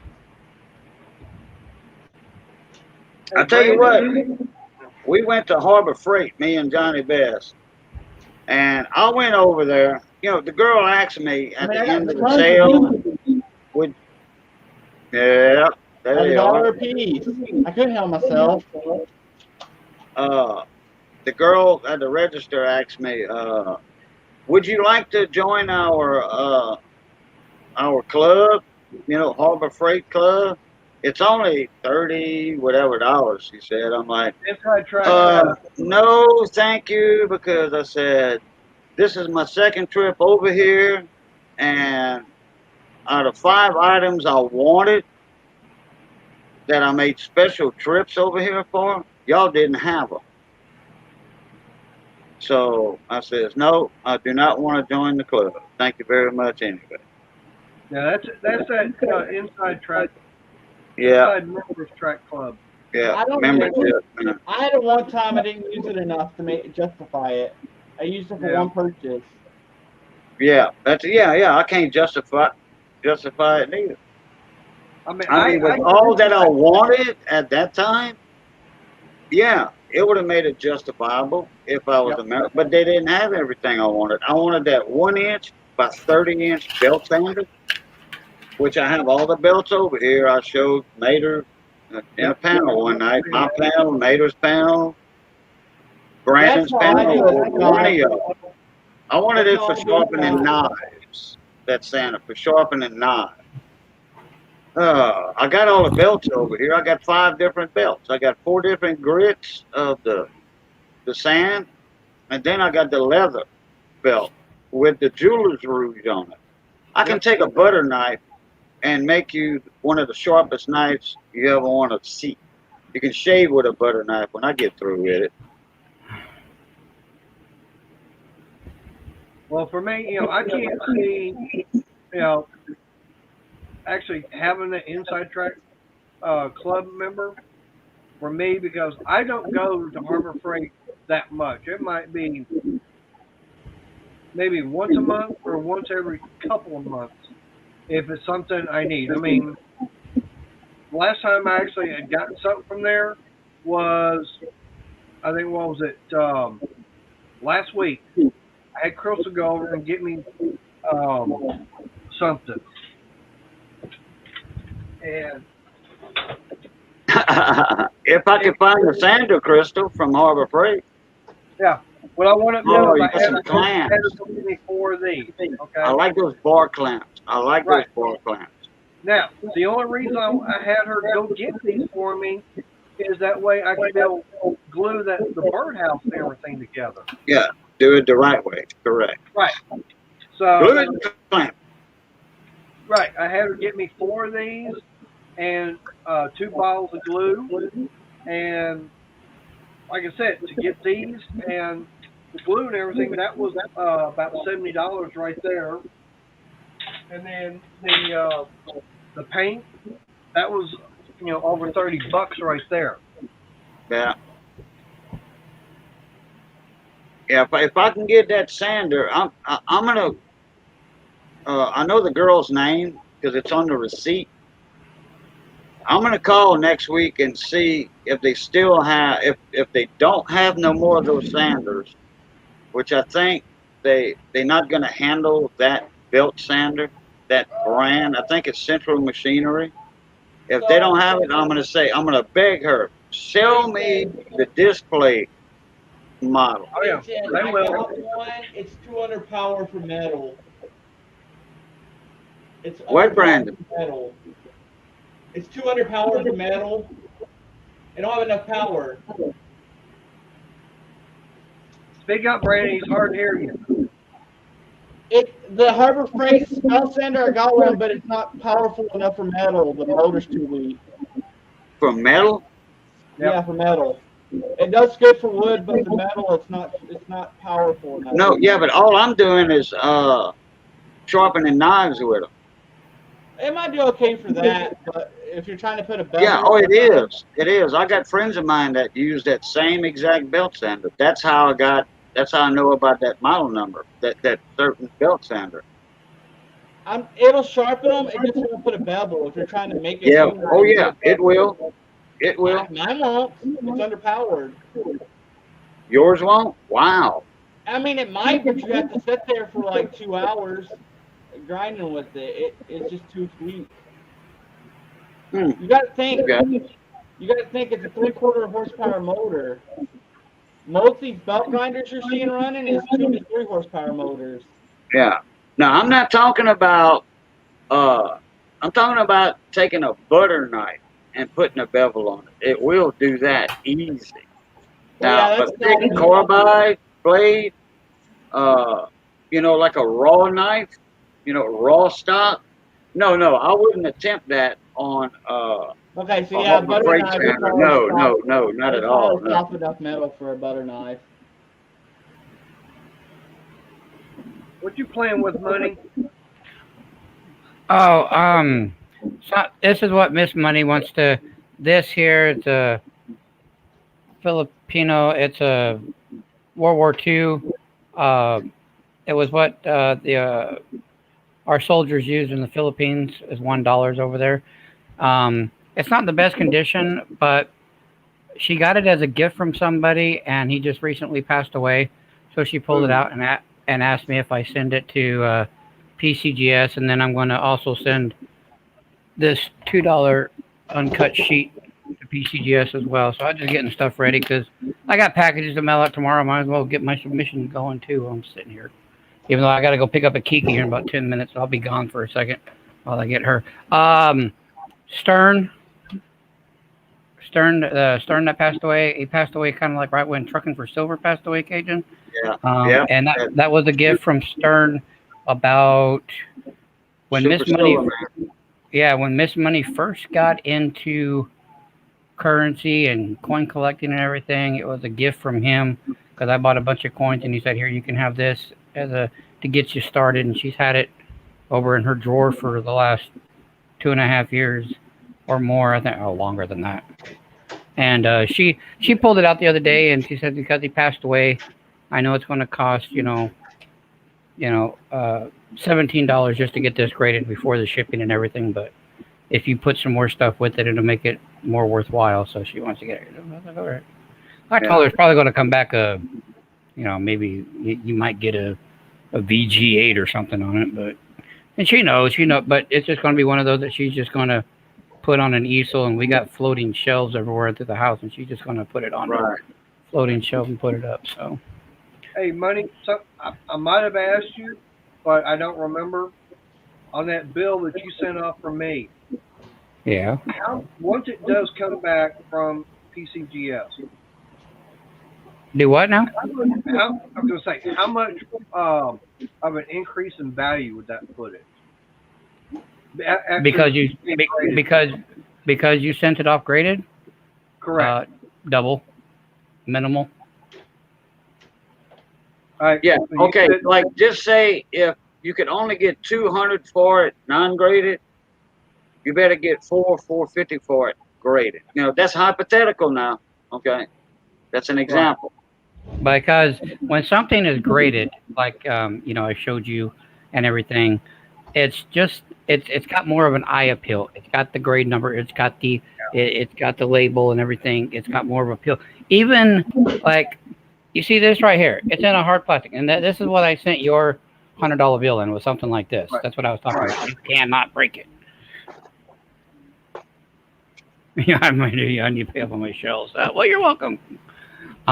So anyway, I told her, this has got condition issues all over. It's full. You look at the back, it's just so, and you can see where it's just folded everywhere. That looks like Johnny Best's $1 bill they got left on the dashboard of a truck or something. Right. No, that was the color. That was the color they were supposed to have for the victory. Yeah, back no, then. I know, but Yeah. that's what Johnny Best's bill looked like. But my point is something like this. Yeah, it's pretty neat to have it in a hard plastic, and I can set it, display it. But something right next to it that's graded, people's eyes are going to go to it first, and so are a lot of collectors and stuff like that. They're going to want to buy the graded currency before the non-graded. Now, there are some people that go after the non-graded currency because they like to be the ones to send it off. Right. Yeah. Or And they're doing a book. Make more money on it. And that's me. I will be the guy that I'll buy your graded currency, but I'm going to buy a lot of your non-graded currency. And then I'm going to be the guy over here doing a submission form going, shoot, there it goes. Yeah. Yep. Like I'll be doing here in a little bit. But I'm going to do what they got. Because it's just like this here. Now I gotta take this out of the frame later. But He this wasn't is an uncut married, sheet Ed. of $2 bills. So this is an uncut sheet of $2 bills. That's 4.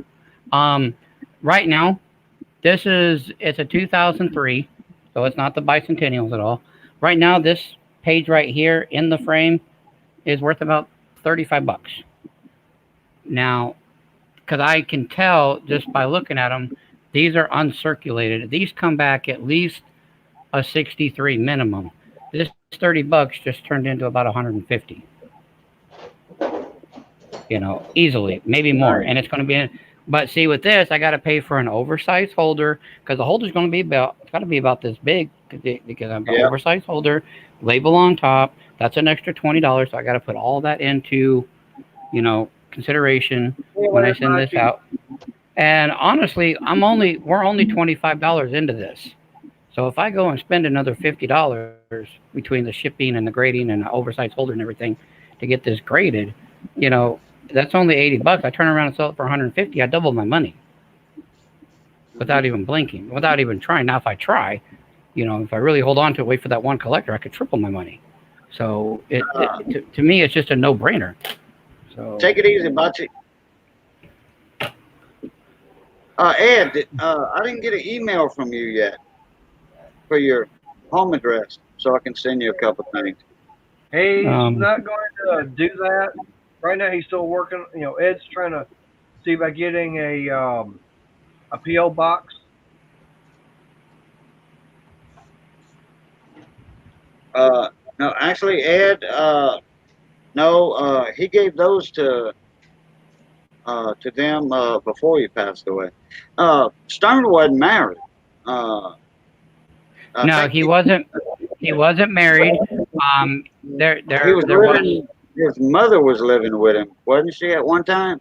Yes, but he did have a love in his life, and I'm going to leave it just that far, unless it's a private conversation. Because we do know the person, and I'll leave it right there. I'm not going to go any further.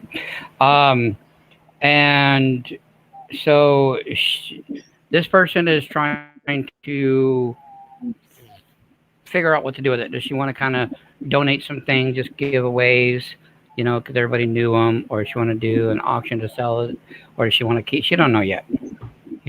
Oh, okay. So, All right. Since we're talking about thanks, I know who you're talking about.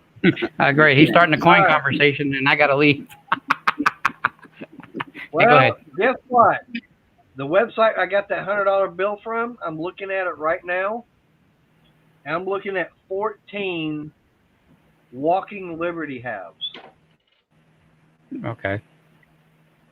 Okay. Right now, the current bid is $175. Depends on the grade and the date. I'm going to tell you right now. Don't walk away. Run. Let's see if I can get some information. Now, the Walking Liberty halves, they do have a couple of They do, but unfortunately, when they sell in bulk like that, I know they're selling the common dates, 95% of people just throw them together going, hey, there's 14 walking liberties. The problem is they're trying to sell them with 2 week ago market. And right now, silver is down to $23 and going down. Those are only worth $8.45 a piece. And so for 10 of them, you're looking at $85. You get into 4 more, they should be about 120 max. Right. And if they're at 175, Okay. and if they're at 175 and still going, oh, don't walk away, run, because with those right there, I would have offered them 115. Buy it now. Okay, And now does it have the conditions of them? Are they in BU condition, mint state? No, but I mean they are saying 1935 to 1946 are the years. walk away. Yeah, no, don't go for that. Don't go for that. That's like me putting something on eBay. I'm not saying that's where you're at. Just putting on eBay going, hey, I got 15 of these walking liberties. I got 14 of these Benjamin half dollars or 90% silver. Give me this much money for them. No. Let's see, there's some Kennedy halves on here. 12 of them. I'll be right back, guys. Kennedys in the coin community right now, nobody's wanting them. There's people I know that are sitting on 64 Kennedys out the wazoo. Nobody's wanting them. They're having to dump them at their LCS because the LCS is selling to the wholesaler right now. Nobody wants Kennedys. Wow. But I gotta go. I got 4 minutes to go get Kiki. I'm just going to mute myself, and then I'll be back in about 10 minutes. Okay, you might fall out of your chair if you hear about this one. Well, let me fall off my chair when I get back because I can't be late because her manager closes the door and they'll kick her out. All right. I don't want that to happen. All right, I'll tell Cajun then. I got a ton of Kennedys. It's just I don't buy to sell or thing like that. I just collect. I don't really collect anything of value. I just collect to collect. I've been doing it since I was little. I was real little. My dad is a tow truck driver, and the tow cars that they would clean out, the change and stuff, I would go through those coins and collect those coins. So a lot of the coins I got ain't got no value, but I like collecting them anyway. So I got a ton of JFKs and stuff like that. All right, Brandon, hey, I want to see the look on Cajun's face when I mention about this since money's not there. Okay, you ready for this, Cajun? I guess. 1895 Liberty $5 gold coin. You got my attention. You got my attention. Hey, just on that $5. alone. Okay, that's a half eagle. That's a half eagle. Okay. Yeah, they clipped one of his wings, but that's a half eagle. Okay, go ahead. Well, I mean, it doesn't show an eagle on the obverse, but I guess it would No, be, I know, but they called half eagles. right. Eagle is a $10. A quarter eagle is $2.50 gold coin. $5 a half eagle. $10 an eagle. My favorite coin. Okay. I know what your favorite is. Yeah, my favorite is the 20. This. Double eagle. Yep. Right here. Double eagle. Yep. With the Roman numerals on it. Okay. All right. Now. Yes, sir. Yes, ma'am. Yes, sir. Okay. Yes, ma'am. On this one here, value. Okay. One sec here. Let's see. Crap. Oh, Grandola. While you're thinking about it, there's a fire in the backyard that I need to go put out.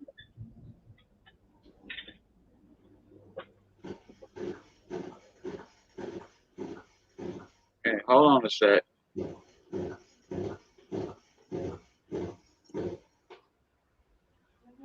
Hold on a sec. Let me do something here. Let me do something. Come on, jump. Whew.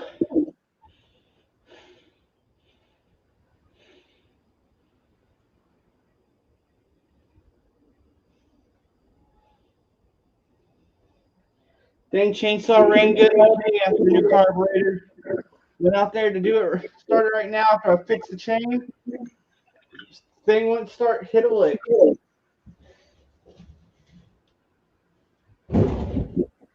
You still looking for that coin? No, hold on a minute.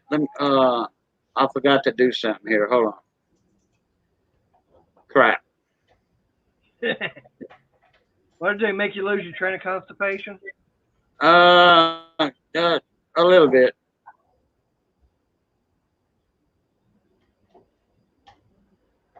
I'm waiting on my computer to catch up. Ah.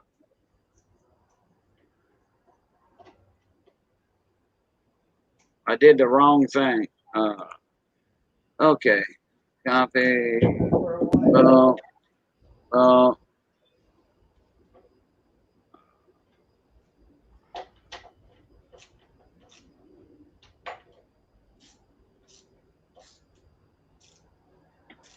Oh, there's an 1881.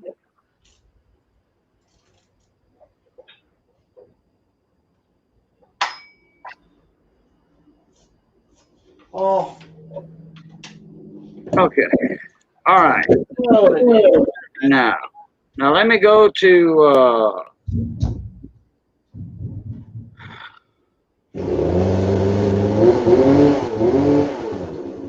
What are you doing, Brandon? doing a burnout.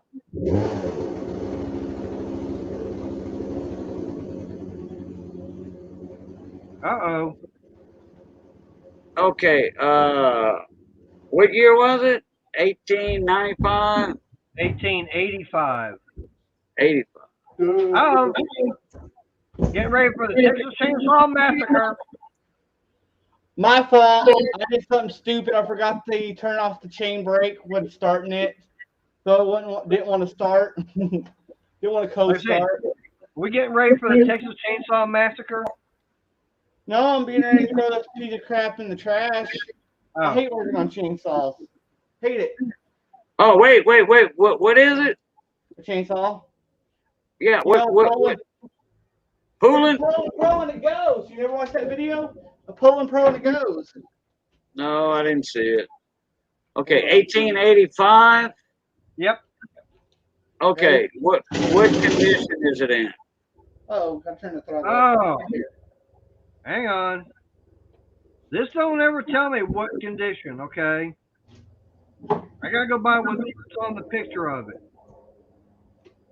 I mean, it's in a plastic holder. I mean, I can read the numbers real good. Well, it's gonna be worth it's gonna be worth $650 at least for melt vac. Okay, and that's not a key date 1885. Now, if it has a mint mark on it, San Francisco, that even makes it less value. If it's a Philadelphia and a good grade condition like MS63, it's gonna be worth $1,300. Oh wait, my bad. $1,200. If it's a San Francisco and the same grade MS63, it's gonna be worth $1,000. So, but it's got to be in a very, very good, awesome condition to be worth that much. Well, it looks like he's got 2 wings. Oh, I thought I had this muted. I'm looking at the reverse on it. And it has both wings. Yep. Yeah, but they still call them a half eagle because it's a $5 gold coin. But I can see the stripes and the shield on his chest.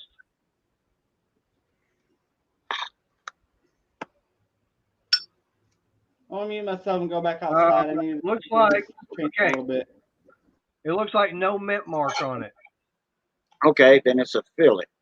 Because they made them in Philadelphia and San Francisco. Okay. Brandon's going to get him a sody pop. Okay, where would the mint mark be at? On the reverse side, probably under the eagle, I want to say. Yeah, right under the eagle. I don't see anything. Okay, then it's a Philly. You said it'd be how much? Philadelphia and MS63. Okay, and that's going to be graded like from PCGS. Right, you know, $1,000. So 500 is good price on it. Well, that's cheaper than melt value, yeah. All right. That's a quarter of an ounce. That's a quarter of an ounce. Okay. Then what about 1881? Same one? No, 1881. Yeah, but it's the same coin. 1880.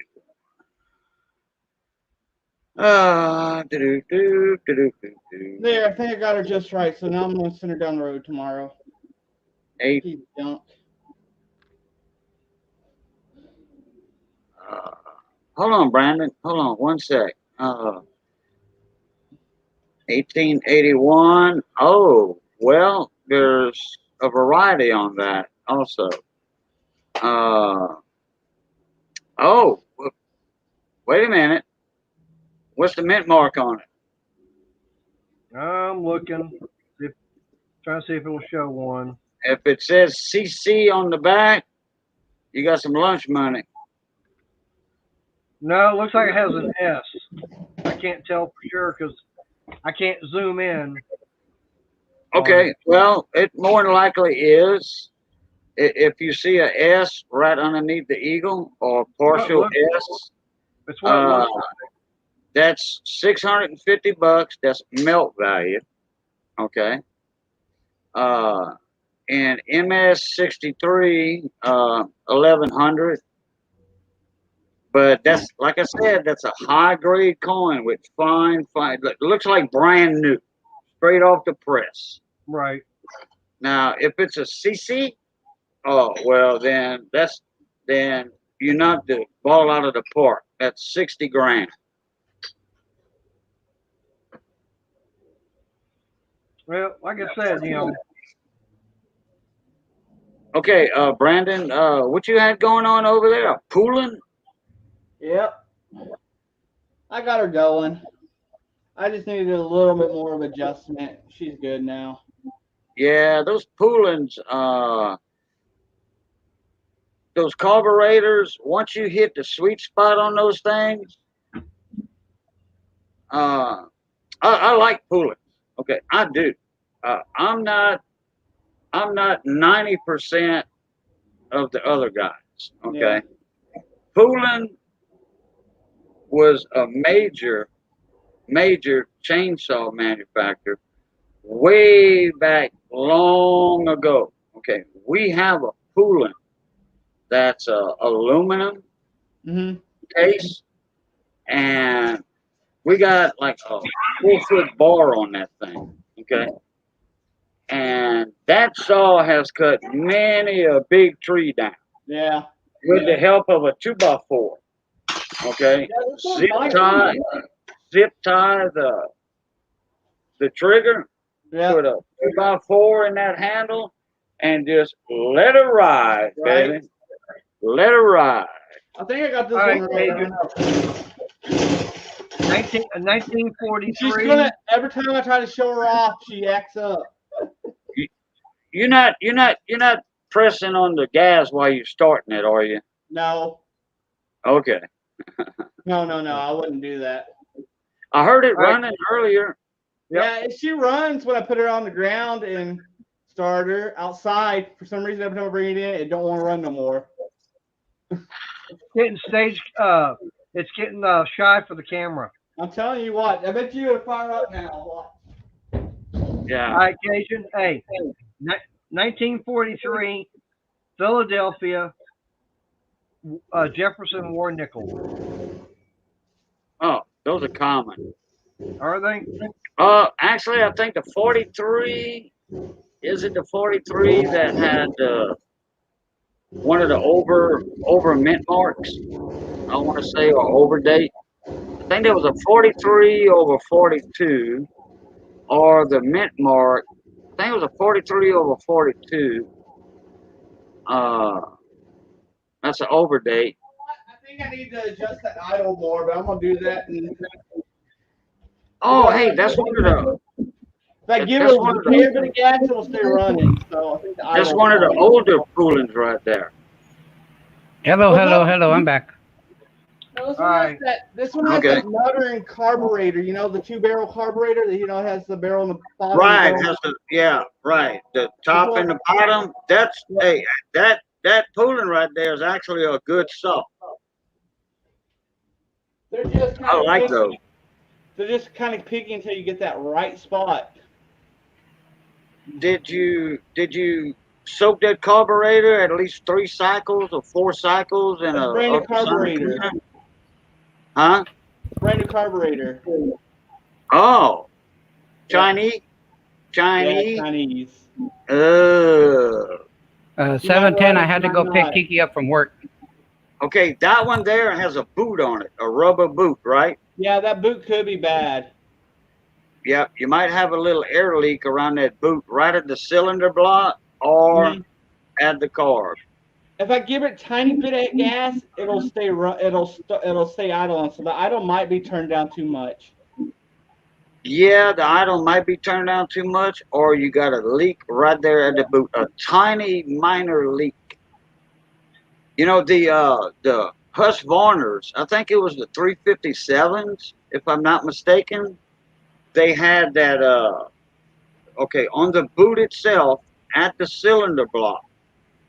They had one of those clamps, those Yeah. crimp clamps.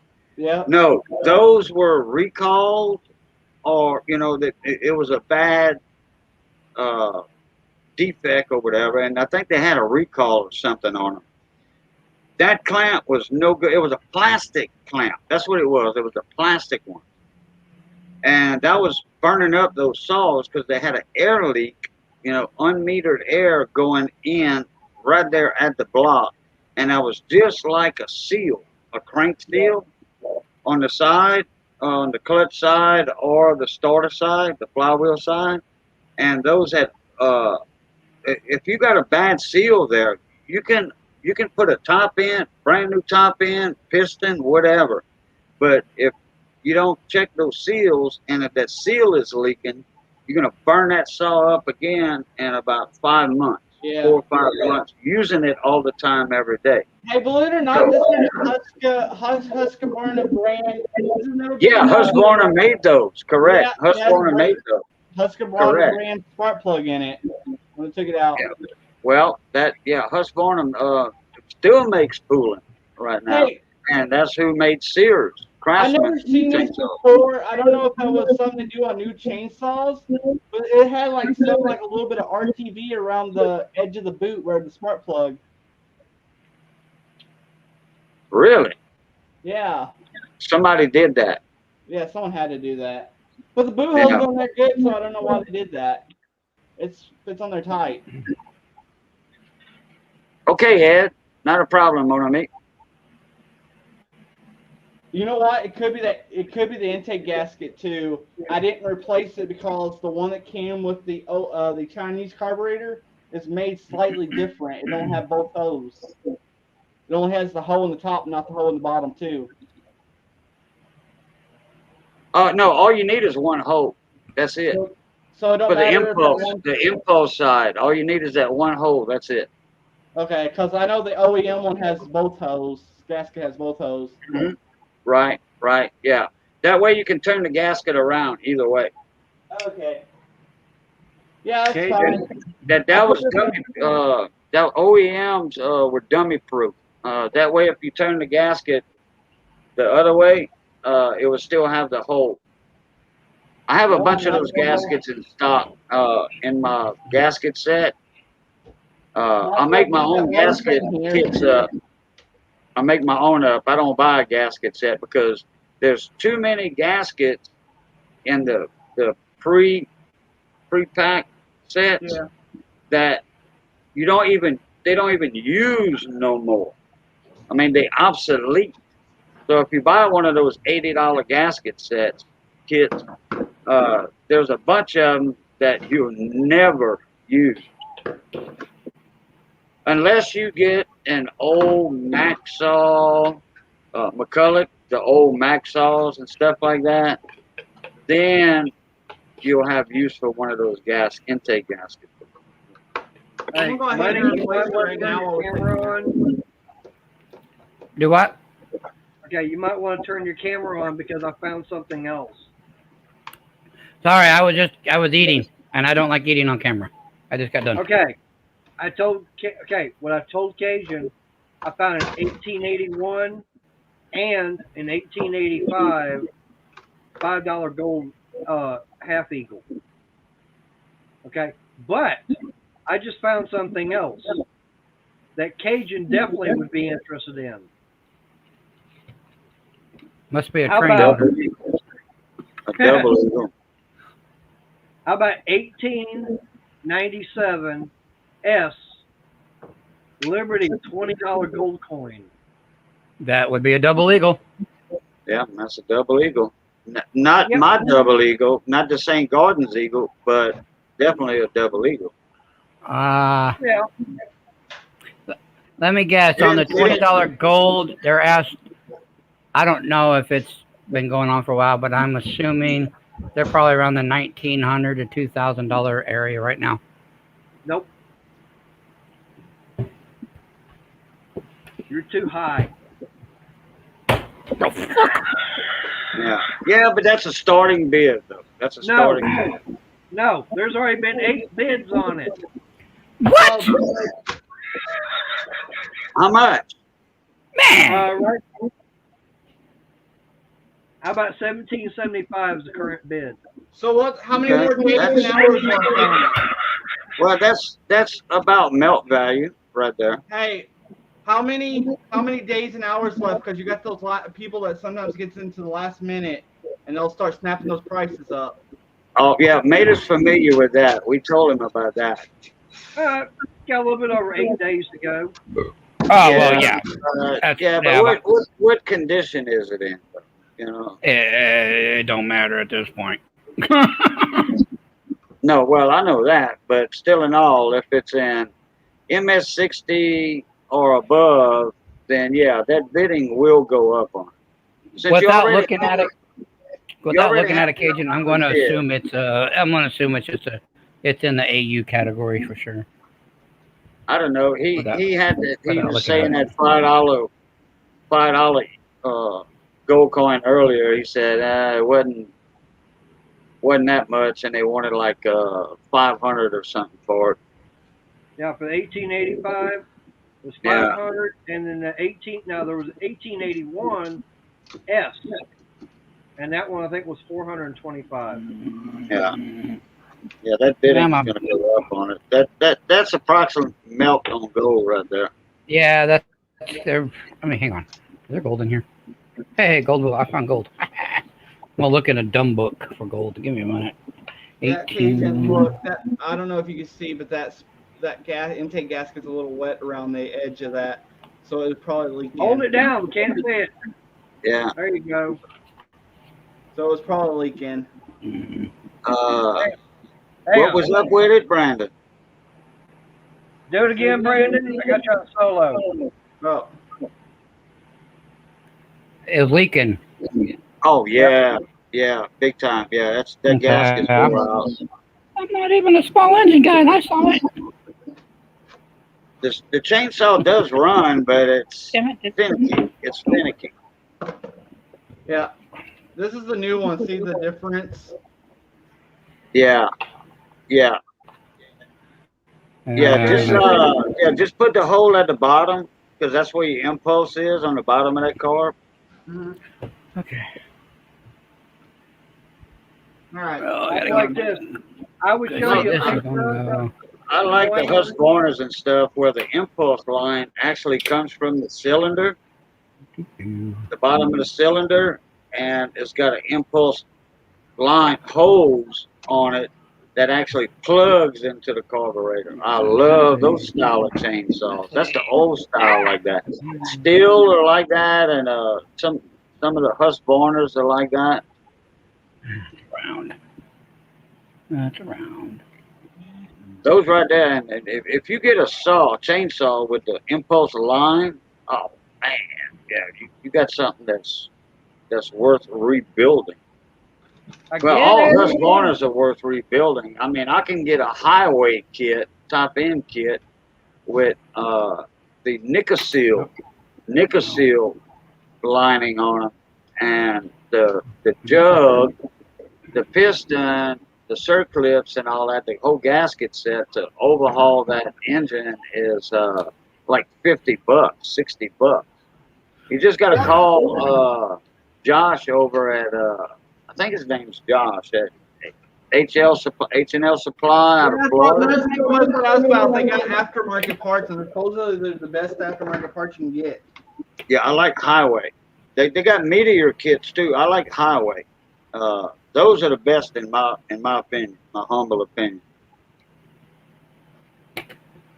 I can take a 45 top end, a 45 saw, put a 50 kit on it or 55 kit on it, and you just upgraded that saw. Now you're gonna have to, tune that carb though.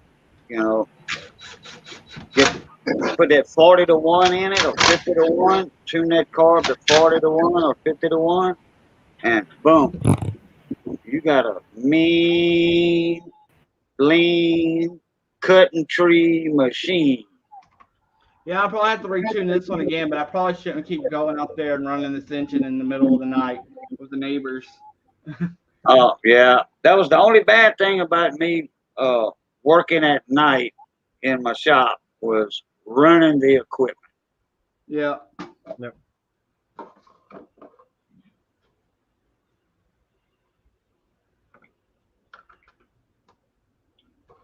It has good compression.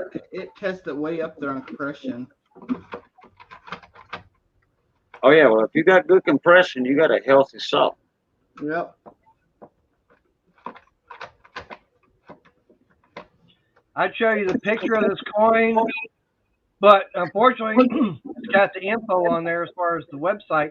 I know. You probably have stacks and buyers anyway. I like the fact, I can see all the, on the reverse, how it says, "In God We Trust," and hang on. What you do is go to later on, like tomorrow when you get back home or whatever, go to PCGS, okay, where your $100 note's going, and Right. look under and start studying the photograde,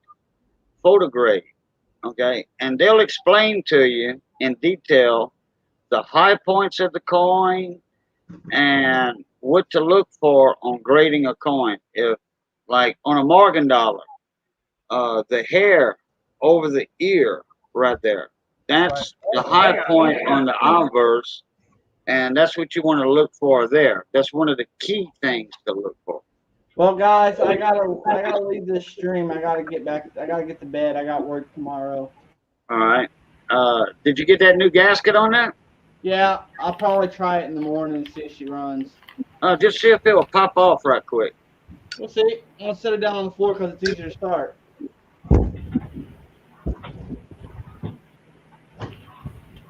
Half choke.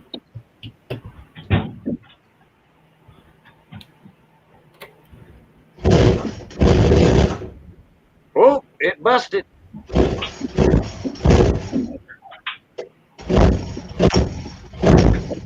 Take it off the choke. Take it off, Joe. Put it on full choke. No, I don't want to start. I'll bring it back. I got an idea. 2 pulls, full choke, and then take it off the choke.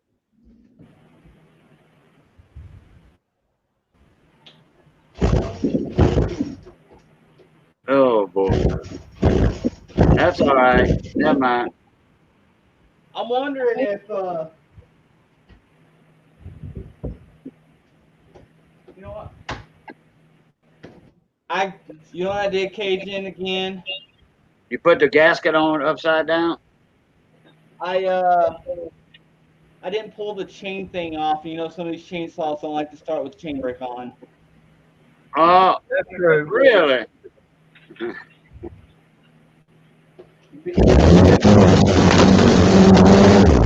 Dang. It'll probably need a little bit of a tinkering now, though. What happened? It it knocked the camera down? Yeah. So it popped off when you took the chain brake off. Yeah, I've had several that like that. They won't start. Sometimes when they're warm, they'll start like that. But when they're cold start, they don't want to start with the chain brake on. Yeah, well, it was your intake. You had an air leak on your intake. Yeah. I should have Okay. replaced it earlier. I didn't. All right, I figured out how to do this. I got the tricky way. Oh, yeah, okay. All right, Mater, I gotta go. Later, All right, man. Brandon. Later, Take it Katie. easy. Later, money. Later, everybody. Glad I could help you out on the chainsaw, brother. All right. Thanks. You'd have figured it out, though. You'd have Oh, there's figured Miss it out. Money. Bye, Miss Money. All right, I'm gonna put myself on solo so y'all can see this. Okay. Click the right button here. Ah, good lordy, that's Mater. I'm kidding. A lot of glare. Yeah, a lot of it. Well, I see it's the gold coin for sure, but I can't read a date. I can barely make out the head. Yeah. That looks like is that the double eagle? Yep. Thought so. Hang Yeah, on. there's a lot of glare in there. Hang on. Probably off my Uh-huh. phone. Then. That's better. I can. Yeah, it's too much light Not on your really. phone. You'd have to bring your light on your screen. Yeah, too much light on the phone. Yeah. Well, I turned the lights off in here. Because I was late. Oh well. Well, Mater, I ain't got enough money to buy none of that stuff on that site. So you can tell me later in a phone call where that's at. And I think it's Stacks and Bowers. Nope. I guarantee you, I am not gonna spill the beans as far as where I get it for all this and that. I already guessed Stacks and Bowers while I was having lunch with Mater. Okay. Nope. That's one of the ones I guessed. There we go. Can't see nothing. And unfortunately, when you send off banknotes, you have to fill it out. When you send off coins, you do it online and print it out. Uh-oh. Now, what was the coin you said you liked, Adrian? Oh, the St. Gaudens. Saint Goddess double eagle. The $20 Saint Goddess. St. Gaudens. Yeah, God. G-A-U-D. I know. I always say it wrong on purpose because I just don't like the damn name. I was talking to Mater, not you. Oh. Yeah, Saint Goddess. I'll agree with that, Saint Goddess. She looks like a goddess standing up with the torch, and yeah. Found one. Okay. Yeah. 1924. Okay. Ooh. Yeah. Right now, current got my bid. attention. Okay. Yeah. Current bid. $15.75.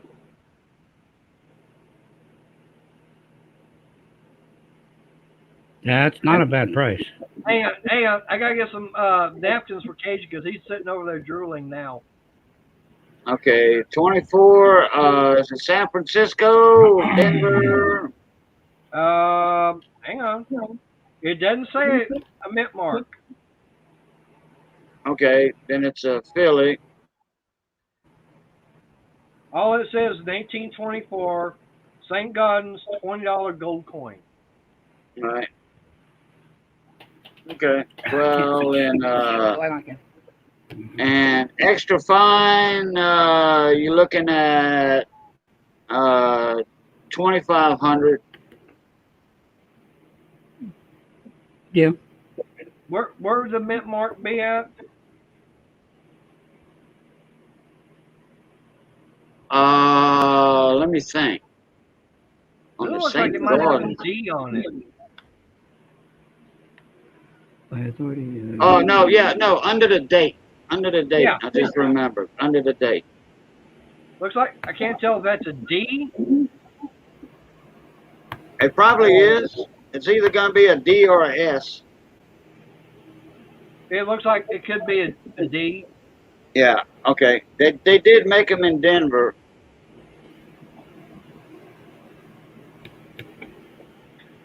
So there's one. That's what They- 4 gold coins I found.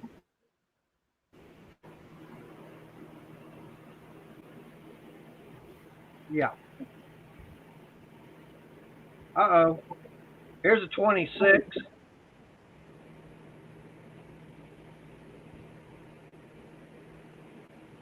$28. Another 24. Oh, okay, wait a minute now. Go back to the 26. Is it a Denver? Hang on. That's one of your key. That's your key date. One of your key date coins. It's a semi key date. I don't see a mint mark. Okay, all right. Then that's just a regular coin, 2,500 bucks. Your Denver would be about 9,700. You know, you're looking at $7,000 more for that coin with a Denver mint mark. They only make. They didn't even make $500,000 of it. Okay. 1575 is the current bid. Yeah, that's gonna go up. Yeah. I'm also. If you can get it for that, hey, more power to you. But I'm pretty sure you're not. I don't have I'm pockets also. empty. Right. Cajun, I'm also sending that off to be graded.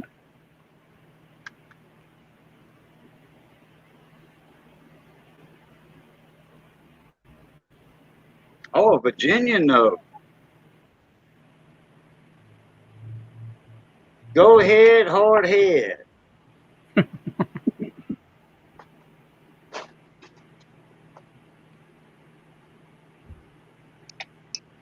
So this one here is A 3-cent coin. Really? Oh yeah, they have 3-cent nickel, 3-cent trimes. The trimes are silver, because they're called 3-cent dimes. The trickle is made out of nickel, so they call it a 3-cent nickel. Then you got your 2-cent penny, or your 2-cent coin. You got your large cents. You got your half cent. You got your half dime. You got your because back then, before they started making nickels, they made half dimes because they were making all the coins out of silver. So it wasn't nickels that they call a nickel; it was a half dime. Right. Let's see. There's one. The first nickel were the shield nickels. Let's see. That was 1865. I think they started those at.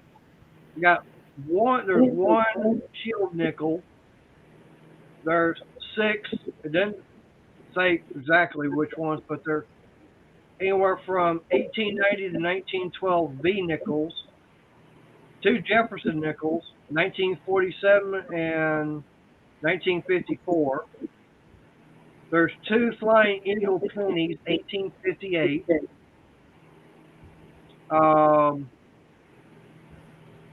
Looks like an 1856 penny, 1864 2-cent coin. There's one 1865 3-cent coin. 1856. Yeah.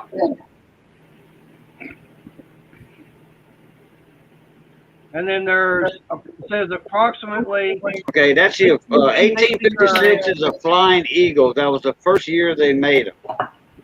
Right, but anyways, there's 69 Indian head pennies. How much they what? What's the bid on that 1856 penny? This is all combined. All Oh, one lot. what's the bid on it? Take a guess. I don't know. $20. Yep.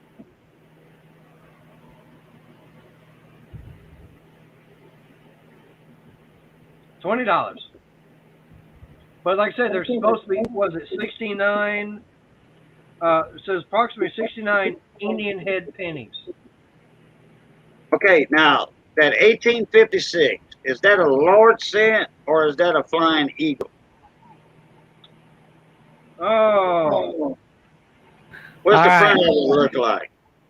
Like the gold coin? So it's big. Miss Crystal says, Mr. Mater, you both are having fun, but it's after 11. You got to get up and Grace got to go to school. I know. I told him, Crystal, as far as I can go with it. I'm read it. Okay, Mater, that 1856 penny, Yeah. is that a large cent or is that a flying eagle on the front? Well, it looks like Liberty on the front of it. Okay, all right, that's a large cent. Okay, okay. Yeah, yeah, those are like $20, you know. So just that one alone is $20. Yeah, So keep an eye on this one.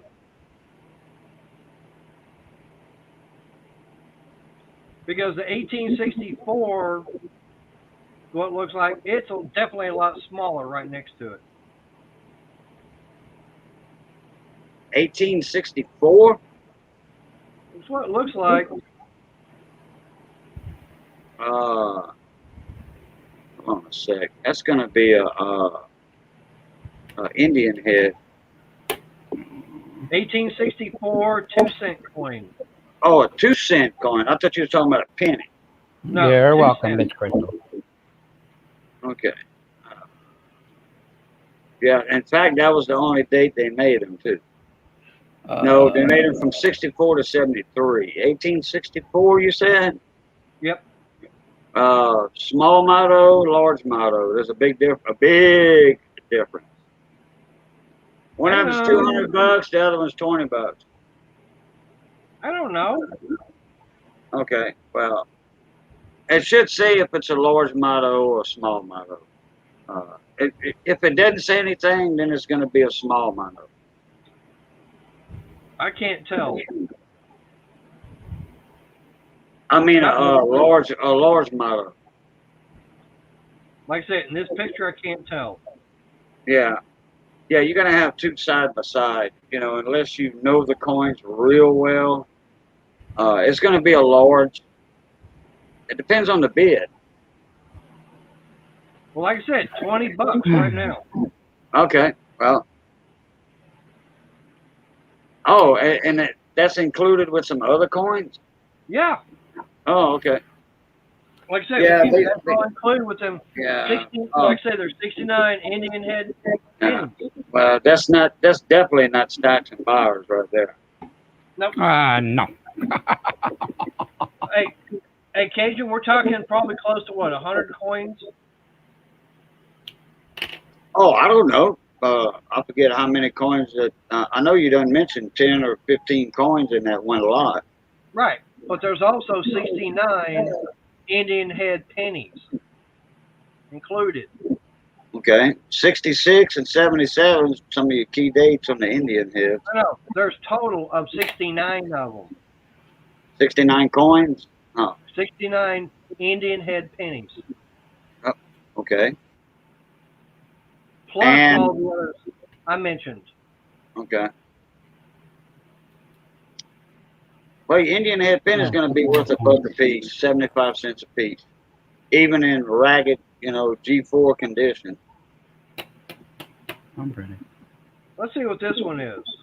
Your early Indian head pennies fetch a buck or two, even at a coin shop retail. Wow. Some of them go like 75 cents in a bin, you know, just a regular old coin bin. 50 cents, 75 cents for Indian head pennies. And coin shops, they buy lots, you know, estates from people. Their parents, grandparents died, and they go over there and they buy, they give you good money for the key dates and semi-key dates, and then they buy the rest of the stuff actually just about face value, you know. So they're not giving you but a dime per Indian head penny, you know. And then they resell it for 75 cents. All right, here's something. 63 $1 bar Federal Reserve note. What does that mean? BARR. That's a bar note. That's a bar note. Yeah. Okay, what is that? Hey, Brian, what's going on? Oh, Brian's backstage. All right, sorry. What's up? Yeah, what's happening, my brother Brian? Oh, I've been spending all night water heater shopping. What happened last night? You get lost connection or something? My internet was wonky last night, and it just went boop. And I Gotcha. said, you know what? I'm gonna go to bed. There you go. Gotcha. Heck, I'm just going to bed. Obviously, it's just not gonna happen. Yeah. All right, so what is that bar? Explain it to him, honey. The bar note is it's the I think it's the Secretary of Treasury, if I remember right. Yeah, Secretary of Treasury. He was only in the office for 30 or 31 days, and they only made so many of those. And so if you get a bar note, now I say they made so many of those, but honestly, they made a lot. Because that's when they were starting to print out for the right after the election, get all the signatures out there. But there was a short run. So they call them the bar notes. They're on the $1 bills, and his name was only on them for 30 days during the runs. I've seen at coin shows stack of bar notes. Obviously, they're in just circulated condition. The guy hasn't been on a rubber band or something. He was selling them for $2 a piece. I've seen some graded and lower grades, and they're going for $5 to $10 a piece. And then I've seen some in really high grades, but even then they were only going for like $50, $60 a piece. Yeah, isn't it spelled BARR? Yeah, it's BARR. It's bar His note. last name. Yeah, that's his signature at the bottom of the note. That's all it is. It's a signature of the Treasury. That's all it is. Right. So, anyways, there's 17 of them. Hell, your web notes are worth more than those.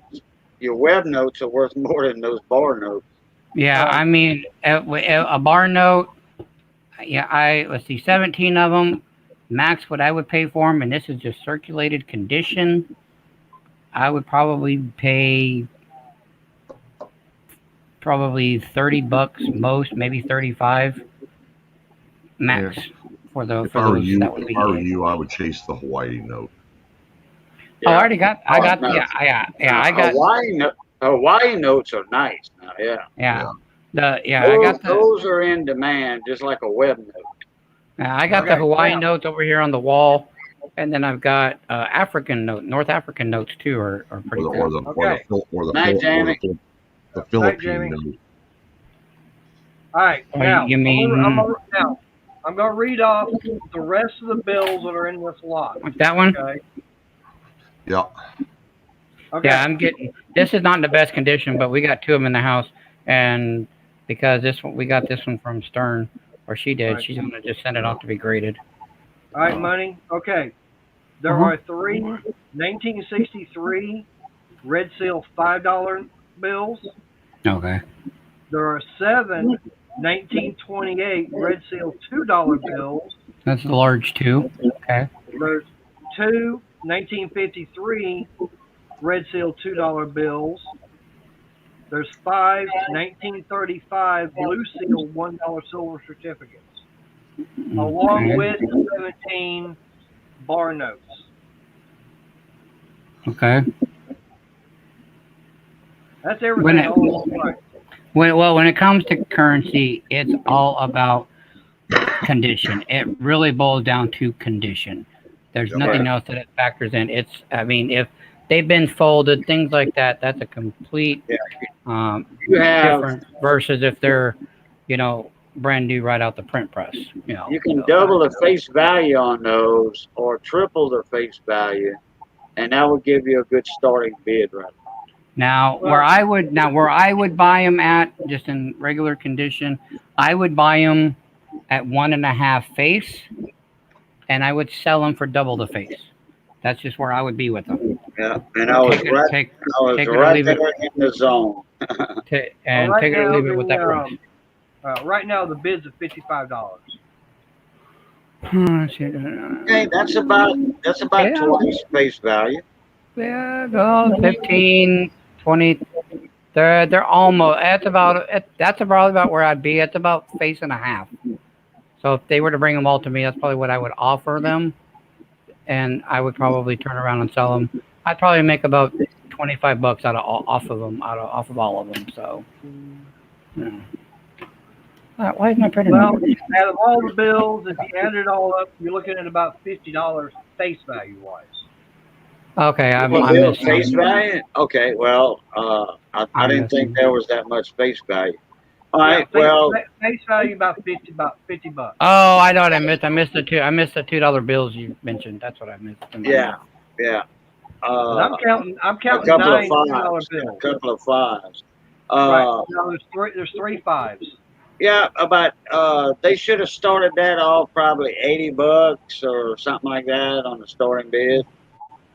$100. Right.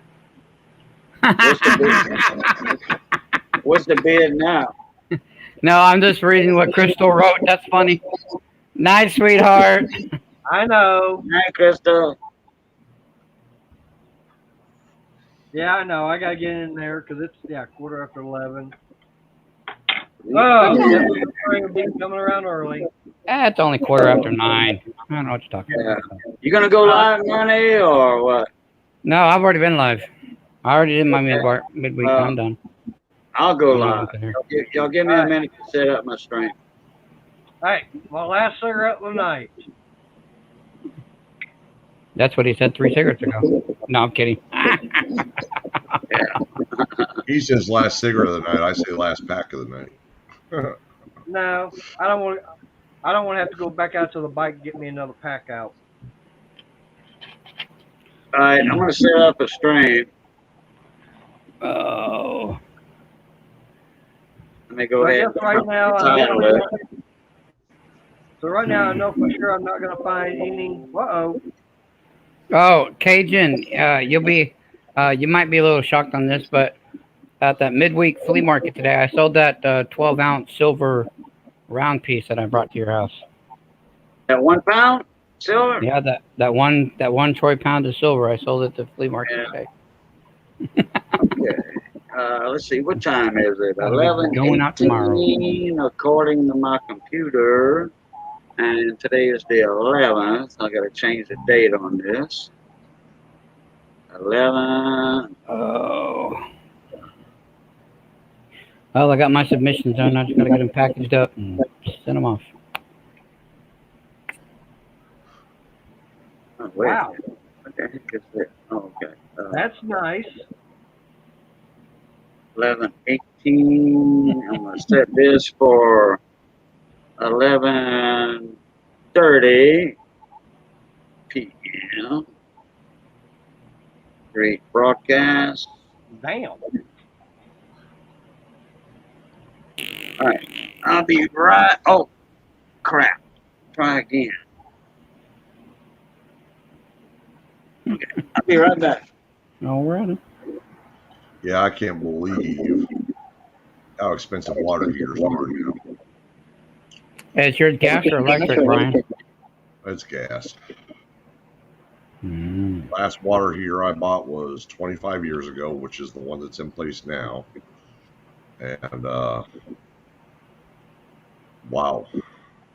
Let me guess. You probably paid about $40 for it like 25 years ago. No, we paid a few $100s for it, but I mean now what I'm looking at, which is 10 gallons smaller, but because I live in California, you have to have a California compliant water heater. Excuse me, which means a low NOx water heater.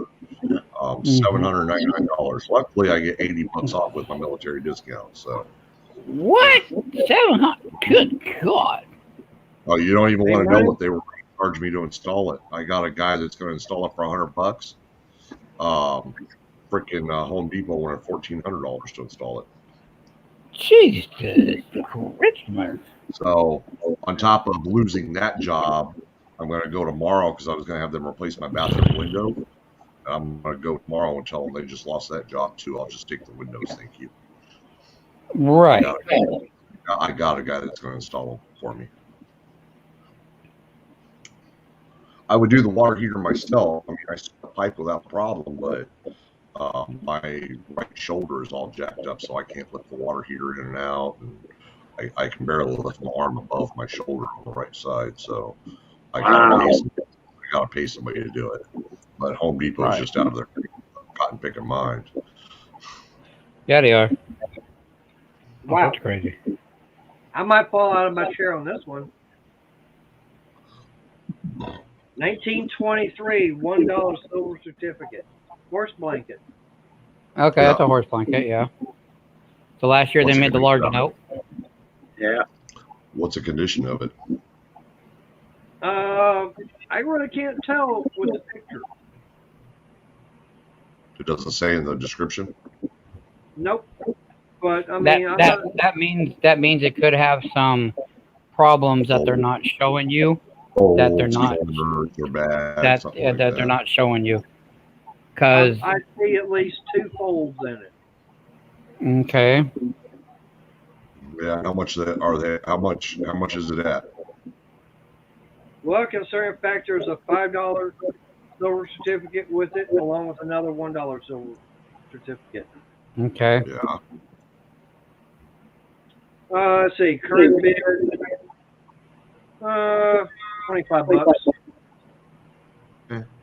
That's not bad. Hopefully it doesn't. Yeah, I would probably go. I'd probably go up about another couple of bucks and then walk away. Well, I got my phone put up, so I'm no longer looking. I know I'm probably never going to find a good deal like I did on that $100 bill. Oh no! You ever find that again? You need to go buy a lottery ticket. You need to go do a lot of things. Yeah. I like horse blankets. I like the Eagle, and I like Confederate notes. Those are my the Black Eagle. Yeah. My three. And speaking of that, or even the old colonial. Yeah, those. Oh man, those are awesome. The old state bank notes. Yep. All right, cigarettes almost out, so I'm going to shut this down. Or you get or you do the treasury notes. Yeah. Those are awesome too. I dig those. This one I'm sending off with the uncut $2 bill sheet and the Philippine note. Nice. That's what I was filling out. And then I'm sending off this. And then this is the coin I'm sending off.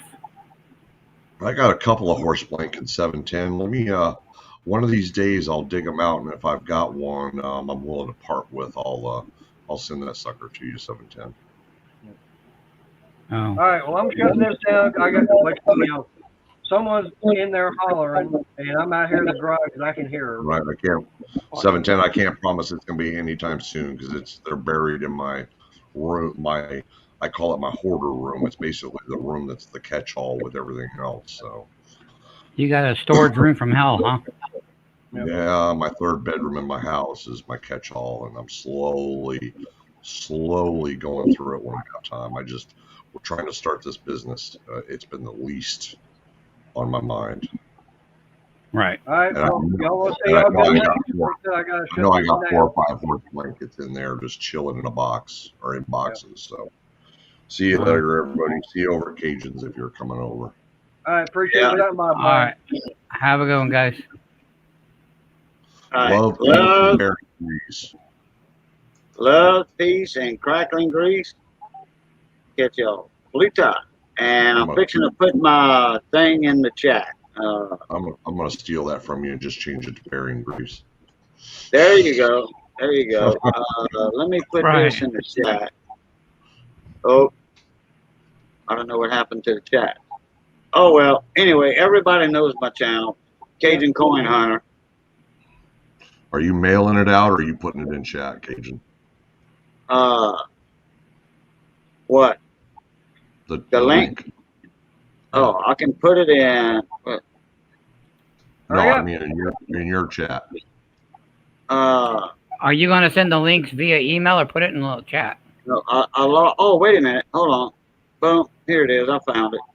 No, Cajun, are you going to send the StreamYard links via email or are you putting them in chat? No, this is just for YouTube right here.